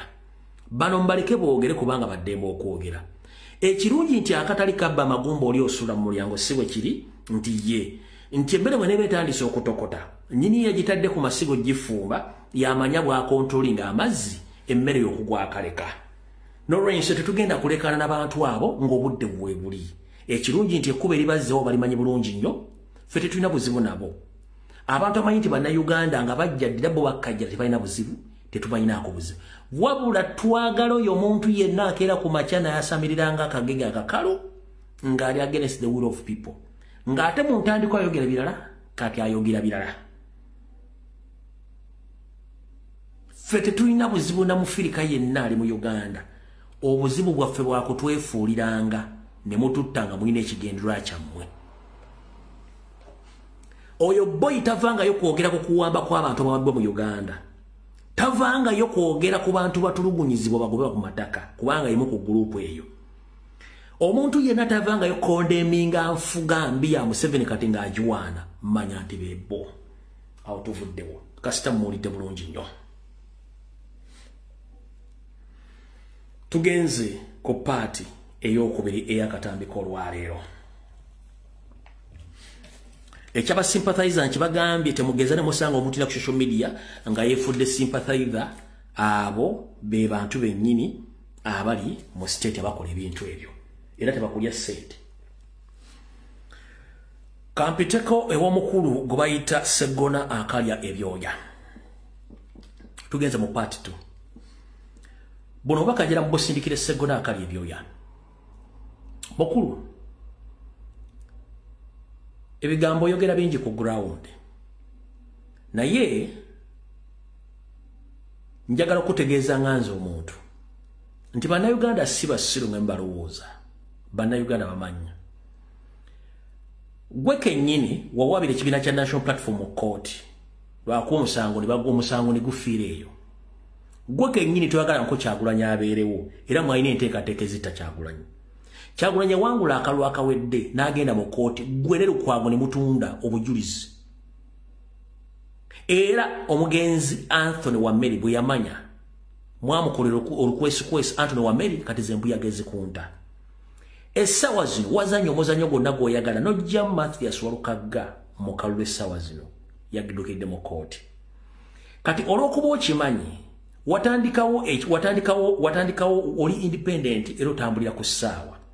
Ebya Nuupu bya Nuupu n'ebyessaawa bya ssaawa. Ffe tukugamba nti omuntu yenna bw'otta muganda wo ate bw'omala okutta muganda wo n'ogamba nti oyagala nnyo kitammwe abazaala, ekyo kiba kikyamu. Sseggona wasse Mathias Walukagga ate ogamba otya oyagala nnyo kitaawe Robert Kyagulanyi Ssentamu. Kati wakitegedde nti kugula tosobola kutambula nga toyina kyakufaananyi kya Kyagulanyi. Kiki ekikwesibya ku kifaananyi kya Kyagulanyi nga Kyagulanyi kennyini wabirako mu kooti n'emisango giyowamu tajja kulayira emisango n'ogiyamu ebinyeebwa. Omwami ono yatambulira ekifaananyi kya Kyagulanyi n'ayogera amafuukuule naye ng'alooza ensi temulaba. Ngenda bagamba omwana bwatta mwana munne n'ava naga nti ate ayagala nnyo kitaawe, ayagala nnyo taata waabwe ng'ate taata waabwe ali mu nnyiko olw'okutta omwana we. Kitegeeza nti omuntu oli muteme nambe mwasooka. Owuliriza akatambi kano. Kinange nsobola okugwa ebbeeyi kubanga saafuna kaadi ya kibiina. Nzike wansi nsiize ebigere mekete amannyo mpite emisimu okunnyamba. Ate naddala mu kiseera kino ng'ekibiina kyange flag bearer bamuggyeemu olw'empapula. Kakati Nuupu ekyalina kandidate mu lukaano luno simulala nze ebigendererwa bya Nuupu nze mbimanyi. Sibana abaawalamba obuki Nuupu twagitongoleza mu luggya lwange Nakasozi. Era buli wamba tugobyewo poliisi etulemeseza hoteri buli muntu ate okutusembeza mu maka ge nengamba mugye Nakasozi olujja lunene. Mukulu Sseggona akalya amaggwa. Bw'ogamba nti Nuupu baali bagigobye buli wamu wonna ng'era bagitongoleza mu makaago. Tuleetera akatambi olunaku makaago gali mu kamera. Olunaku lwatongoza Nuupu mu makaago tuleetera akatambi. Ffe baludde mu people power okuva ekyaddondo ne Nuupu okujja twali tulabiraga weetuli. Nuupu yalookingibwa Kamonca ku kitebe ne ofiisi ekyaliwo. Gwe twagala tuleeta obujulizi nti Nuupu yalookingibwa mu makaago obuleeta obuteekewo. Ekyokubiri oli munnamateeka. Bw'ogamba nti oli wa National Platform nga wajjeemu candidate wa National Platform, does it make sense? Ogamba nti oli munnamateeka naye ng'ate wajjeemu. Ogamba nti oli munnamateeka era owagira ekibiina kya National Platform nga wajjeemu candidate w'ekibiina gwe kyateekawo oba owagira ekibiina ekyo.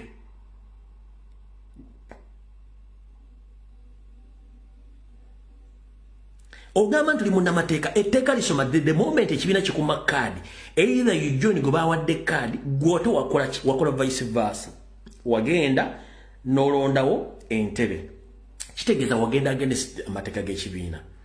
Tukimanyi bulungi ku kukuŋŋaana olwasooka okukuba.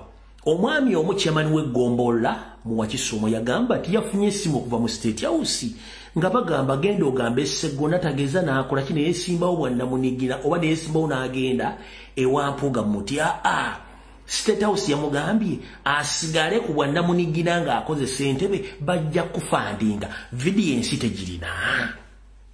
Ani laba video eyo kati si kyagirina wano kamala okunywa ku mazzi. Ani laba video eyo.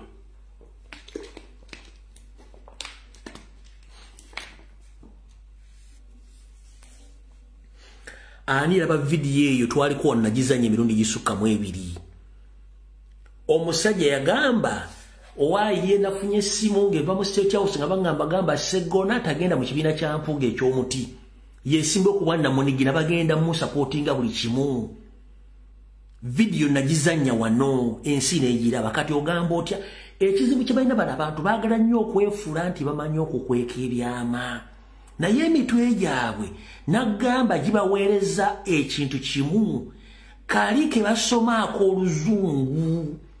Bo ke balooza nti ye professional yaabwe y'obwalooya naye nga naturally ku magezi amazaale amagezi tebagalina. Era kyovula nti abantu bagamba nti amagezi amazaale gayamba nnyo okusinga amagezi amasome. Kubanga amagezi amasome gye bayita knowledge, they just insert that knowledge into your head. Amagezi bakusomesa masomesa n'ogateeka naye gali amazaale ge gayimirizaawo ensi yonna. Era kyovula bw'onoonyereza ennyo abantu abatutumuse mu nsi yonna abasinga obungi tebaasoma bakozesa amagezi mazaale. Goloza lwaki abeefula balina masters balina PhD tekuli alina kampuni gye yetandikiddewo. Tekuli alina business gye yetandikiddewo. Eva bakwata file wano genda kukola application. Naye omuntu atasomye nga talina magezi bali ge bamwinsaatinga mu ngati gaagano gendamu. Abeera more creative, more determined era nga n'obwongo bukola 24/7. Kati bane ekizibu kye baafuna babesinga nnyo ku information ey'essomero gye babayinsatinga mu bwongo than using common sense. Kyekizibu ky'abantu bano. Kati Segona eyeeyita senior council tasobola kumanya nti statement zaakola ziri against the law. Ye contradictinga.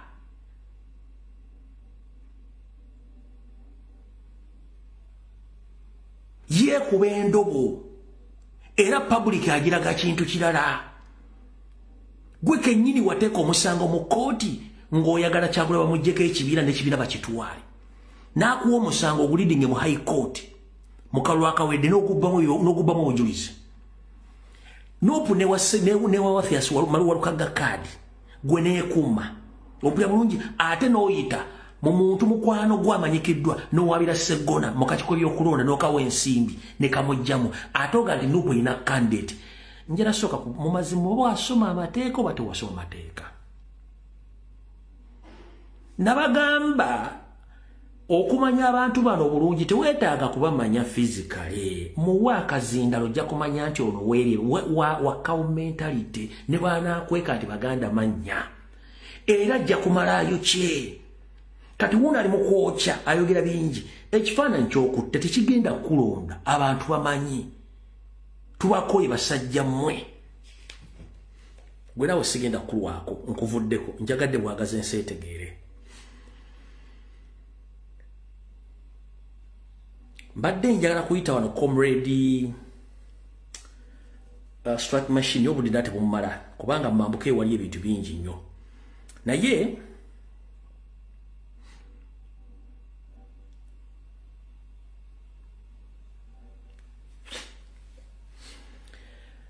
omwami ono gwe bayita Rugumayo gumawulidde ng'ayogera. Eyagambye UPDF commandos warns Ugandans against taking 40 years of peace granted. Omwami ono Rugumayo. Mumulaba ono. Oyo Rugumayo mumulaba nti ye. Rugumayo okusinzira ku intelligence gye nnina. Rugumayo ono bwe yabadde ayogera ebigambo byonna byogeredde ku kitebe ekitugumbula n'okukwata abantu kye bayita CMY yabyogedde lwakuna. ku lunaku lwe badde bajagulizaako olunaku lw'abaserikale wabula okusinziira ku information gye nnina omwami ono nja mmuddira ku lunaku olulala ne mu kitegere butegeezi nti omwami ono ye Director Chief of Defense Intelligence Brigadier General Rugumayo Abdul. Omwami ono yali mivuyo gyonna egy'abantu abazibatibwa mu gavumenti ne omusajja omuganda eyattibwa mu loogi mu bitundu by'eruweere eyo mujjukira bulungi nnyo omusajja oyo yali muganda lyasigadde mu sseemu yekka omwami ono yali emabega w'okutta omusajja oyo Rugumayo yali emabega kusinziira ku intelligence gye nnina naye omu ku batiisatiisa bannayuganda mu ngeri ey'ekyonoonero tetugenda gendayo nnyo kyenjagala ekituufu kyekiriwa kyekino wano wammanga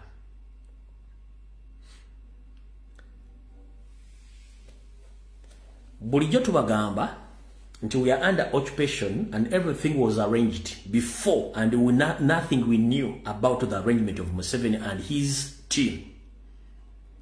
Ebigenda maaso mabuka ga Uganda okuwamba n'okutta n'okusenda abantu ku mataka byali biteeketeeke. Ngenda basomera ekiwandiiko kino Muganda Flex Strike Machine yakiwandiise ku mutimbagano gwe. Wulira bulungi nnyo. Ebigambo bino byawandiikibwa New Vision olunaku lwa Lwakusatu omwezi gwa kutaano omwezi ogw'omunaana omwaka 1996 bawandiika bati Salim Saleh to build Acholi. Eyo kyenda mmeka kyenda mukaaga mulozo oyinza okuba nti Rosadi yagenze kati teyagenze kati baali bakiteekateeka dda okusindika koni kwali kukuŋŋaanya bannansi bonna abo mambuka bateeke mu concentration camps. Sale ne banne bamapenge ettaka lyo mambuka balitwale. Kyekyasindisaayo koni kwali ku mapinga ttaka lyo namwe temwamanya kati kankusomera ekiwandiiko kino. Nkugamba ekya 1996 temwaliwo. Retired General Salim Saleh Kandanaho, Retired General Karebu Akandanaho Salim Saleh is to dedicate 30% of his time in Acholi to set up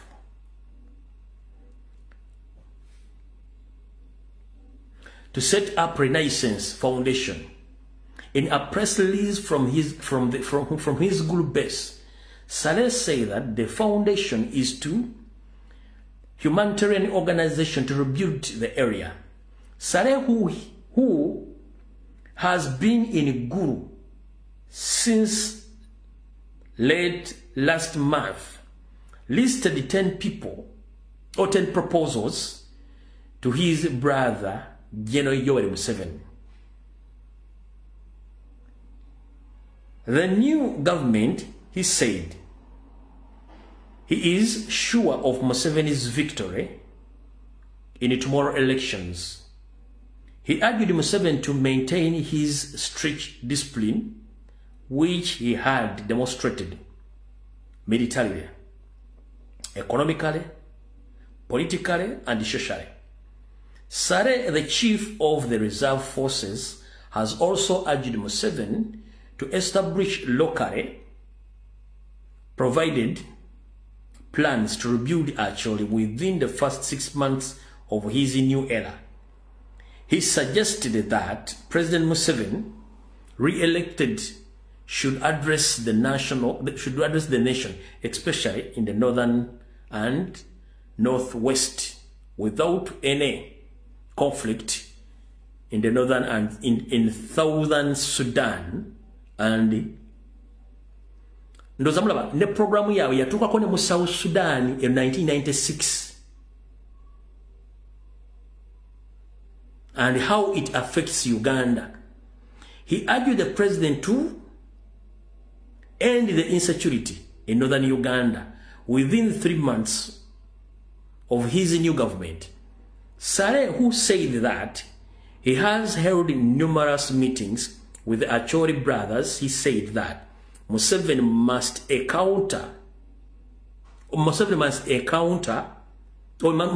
encourage the traditional leaders in Acholi to revive the institution which he said can even be used in solving the current conflicts.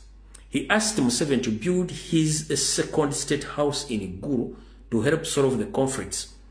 He advocated for immediately health and education programs in the area, which he said should specifically target women and child. He urges all Ugandans to help they actually live better. Kati eno article wojiraba. Bobola ba article eno. Ojiraba nnyo article eno. Jenjagala wetegereze article eno gire bulungi nnyo. Kitegeeza nti gwe muna Uganda ali eyo. Bwe tugamba nti ekintu kino baali bakiplaninga dda, the 50th year to master plan. Sale yasookera mu Maserengeta ga Uganda. Namaana ajja n'ayimirira mu makkati ga Uganda ye Buganda n'amala n'ayambuka. Jjukira eno ewasigadde mu East baasooka ne basindikayo Jeneti. Oba temwategeera kintu ekyo. Sale mu kusooka mission ze zaasookera mu Maserengeta. N'amaana adda mu Buganda. Bw'amala mu Buganda n'ayambuka. Eno ne basindika Jeneti Karamoja n'akola survey. N'omala ne bazingako. Mwena temwasobola kitegeera. Nti we are under occupation. Eno article ya 1996. Where were you?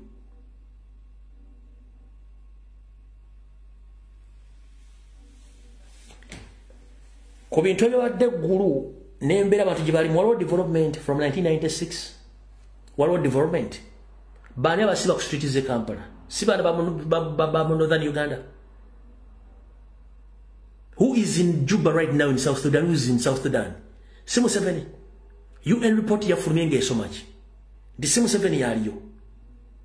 Wana mweno article. Tewogedde ku South Sudan. Tewogedde ku South Sudan mweno article. Olwo bazimba South Sudan bagizingeko. Wali bagateko Congo. Wali bagateko Rwanda, Burundi, bagateko Uganda, Tanzania, Kenya.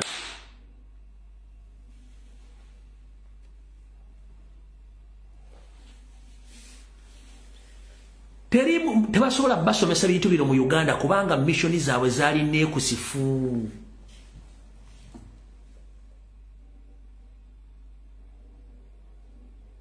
Mission zaabwe zaali neekusifu. Esigadde eddakiika 12.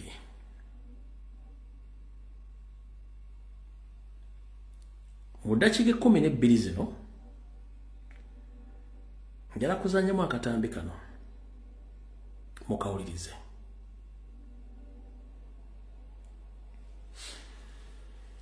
Okusookera ddala buno bakanyira busindikira Abaganda mwenna gye muli.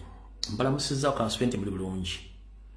Kansulenti abalina amawaggali ng'amatumu gataddemu envumbo mutandise okuzuula ekituufu. Nasanga nnyo resistance mu Baganda abayita ba elite. Nasanga nnyo resistance mu Baganda abaali ne bakkuta.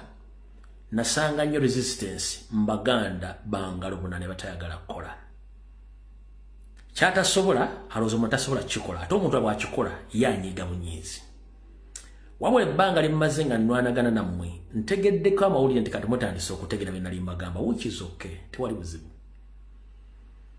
Naye ndi wano bategeeza n'okubajjukiza nti Obuganda naddala political administration y'emmengo yonna yawambibwa basajja Abanyarwanda Baganda mannya. Nabagambye wiiki eno nga tetunnagifuna bagamba nti njala bannyonnyola ekigambo kino mukiwulire bulungi nnyo. Tewali yannyeze wiiki nnamba nabagambye njala mubulira Omuganda omu atuleetera ebbaluwa Kabaka yamuwa ebbaluwa emulaga nti amuwadde ekitiibwa. Ne mbagamba oliddamu omubuuze lwaki bonna abeeyita abateeketeeke mu Buganda tetuteetekateeka abakulembeze. Abakulembeze tebabateekateeka balina bayita bateeketeeke. Beba bateekebwateekebwa okujja okuteekinga over nga Baganda mannya. Abakulembeze naddala ba indigenous Abaganda tebabateekateeka. Lwaki babateekateeka? Kubanga mwana mugimu ava ku ngozi. Twakulya mu mpya z'abajjajjaffe n'ez'abakitaffe. Ng'ebigambo tubuulira, tubiraba era nga bituma okubikola. So si bana bateeketeeke.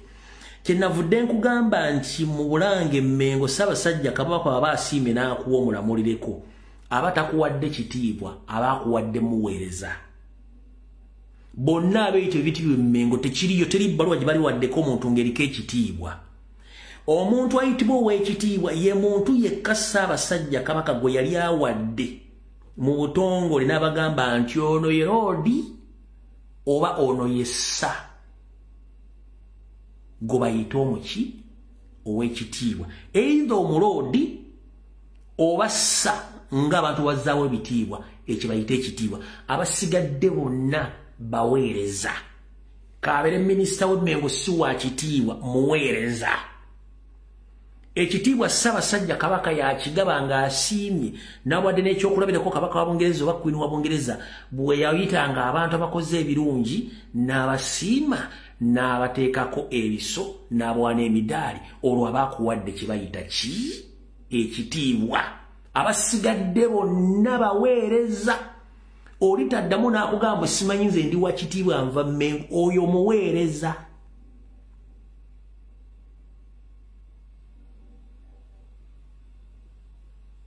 oyo muweereza bino bijje ku nze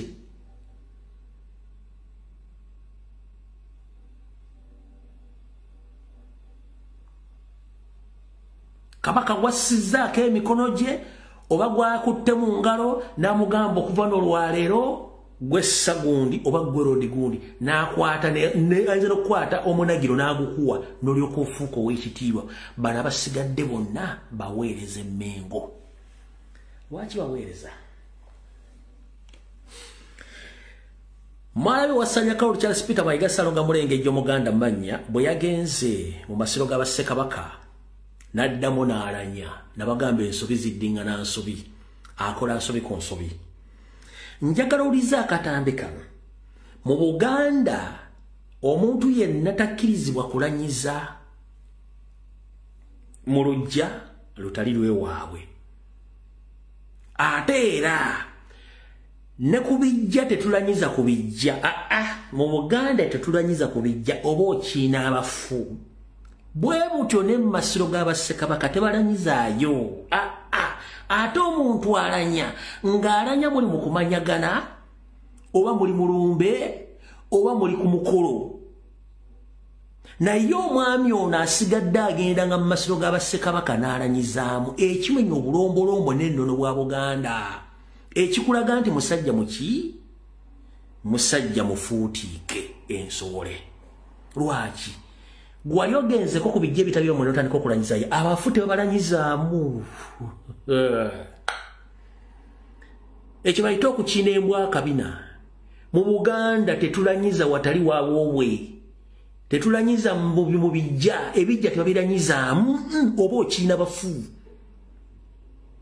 kati omukulu yakakikola emirundi egisukka mu ebiri ng'alanyiza mu bafu alanyiza mu njolo z'Abassekabaka ekimenya obulombolombo n'ennono Ssaabasajja Kabaka ngenda kusaba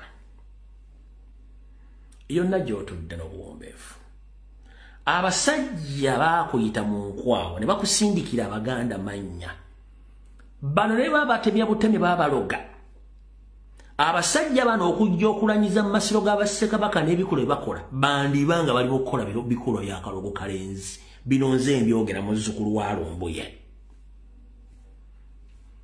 Mayiga ne banna okulanyiza mu masiro g'Abassekabaka goyinza okulooza nti bakola kikolo bali mu kusamba genzi kumbe bali mu bikolo bya Kalogo Kalenzi lwaki tosobola kulanyiza mu masiro n'omala okulanyanga ggwe ate n'olanyiza ne mukamawo n'omulanyiza omwami yalanyizanga ye bwe yamaze okulanya ate n'ateekamu n'erinnya ya Kabaka Mutebi naye yennyini n'amulanya nga Ssaabasajja Kabaka yalibinaga nti alanyiza ndi mutabani wa gundi ndi mutabani wa gundi ndi muzzukulu wa gundi awo mulidde omusajja olwamaze yo okulanya ebye ate n'alanyizaamu ne Kabaka Muteesa ne Kabaka Mutebi n'amulanyiza ng'alinga agamba nti Ssaabasajja Kabaka onoonsonyiwa Nekiro kanchi kugamba okusene manya abantu bano abasajja bano bandibanga bakuwongereranga tomanyi bine bikolwa bya kalogo kalenzi uliriza bulungi nnyo ndoza kansoke kana akawanvu mugenda kulanga bamala okulanya layini ye alanya ne Ssaabasajja Kabaka n'agiranyizamu tekibangayo ate mukulanya bw'omala okweyogerako nti nze gundi ndi mutabani wa gundi enkuyege zikyakubira enduulu aba yawumula oyogera gye bamuganzika yawumulira kabere jjajjawo mayiga tayogera nko ku kitaawo gye bamuganzika jjajjaawe jawumulidde oba ejindi no olw'okuba nti bamusomesa bisomese nga ne bajjawo gye kibali yafuna ekikwate kyasoma n'atuuka n'okuba nti tayogedde wakasolya amugatta ku Buganda oba ku Ssaabasajja Kabaka abuuka bubuusi ulira bulungi ulira kansooke kano alongo basinze n'amakumu gammwe basinze n'engabo zammwe basinze n'abalongo bammwe alongo basinze n'emisambwa gyammwe basinze alongo mwe balukuuma ekibuga n'okukirooza mukama wange Walugembe Muteesa tuli mu kibuga kino amakya ga leero nga Katikkiro wa muzzukulu wo Oweekitiibwa Charles Peter Mayiga Katikkiro wa muzzukulu wo Muwenda Mutebi ali mu kibuga kino Ssaalongo okujja okulaba emirimu gy'okuzzaawo kano kayinza okuba akanene kanzanye kano nze Charles Peter Mayiga gumu ndi mutabani wa Sepiria Mukasa agalamidde wa ndi muzzukulu wa Mariko Lukabazi agalamidde wa ndi muzzukulu wa Bakawonga agalamidde wa ndi muzzukulu wa Kyewalyanga agalamidde wa ndi muzzukulu wa Namwanja agalamidde wa ndi muzzukulu wa Mayiga agalamidde wa ndi muzzukulu wa Namugera Kakeete Ebbaale mu Buddu n'eddira Mutima n'abuuka ndi Muyanja nze Katikkiro owa Kabaka ali ku Namulondo Ronald Muwenda Mutebi owookubiri alindako amaze okulanya mubuuza gye bagalamidde tamanyiyo kati olwo agenda kukola era amaze okulanya nga ye ate alanyiza ne Ssaabasajja Kabaka ulira nze Katikkiro owa Kabaka ali ku Namulondo Ronald Muwenda Mutebi owookubiri tambula muzzukulu wa Muteesa olubereberye tambula muzzukulu wa Mwanga owookubiri tambula muzzukulu wa Daudi Chwa owookubiri tambula muzzukulu wa Edward Muteesa mutabani wa Edward Muteesa owookubiri tambula ndi wano okutuukiriza obweyamo tambula nasooka kuba ennaku z'omwezi 14 Mei 2014 oluvannyuma lw'ennyumba eno muzibu azaala mpanga okukwata omuliro n'ebengera n'eggwawo lwa 16 Maachi 2010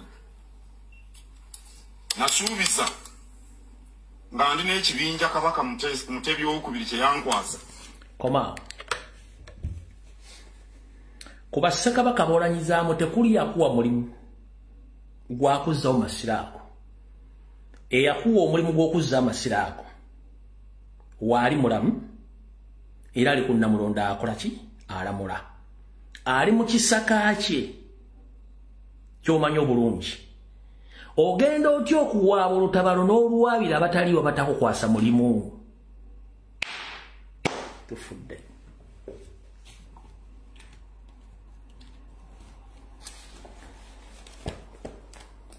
video ne bwenjikomyawo agenza okuwaaba olutabaalo bwatamukwasa lutabaalo bawaabira olutabaalo kyokka yamukwasa olutabaalo ali mu kisaka kyatudde eno ali mu kuwaaba lutabaalo ku bantu batamukwasangako ddamula ndoza mutegedde alanyizza n'atambula bw'amaze okutambula ne mukamwe n'amutambulizaamu nga naye amulanyiza n'oga nti bano Baganda bano Abaganda bano be batendeka bano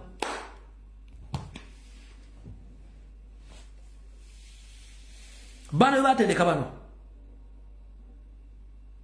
ayogera bajjajja bana talina wadde gwe abagati bamuwunzika wano n'ekiteeta sobola kuga nti bamuterese wano n'alyoka abuuka amaki okuva ku jjajjawo yalinga owokusatu n'agenda agwa butereevu nnyo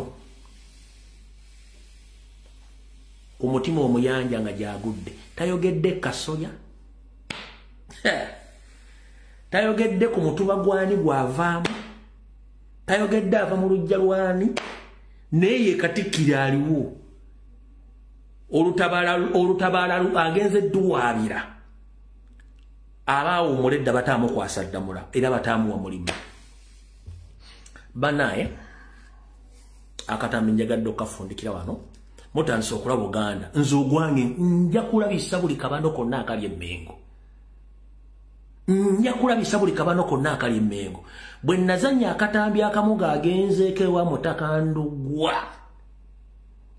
Makindi yagamba nti ye ebintu bino bamusomesa bisomese era nga yamusomesa Obuganda ye Mutakandugwa Katende enkuyego zikyakubirako enduulu awo Makindi we nakoma nenfa nange era nfudde vidiyo ewedde mukama bankuumire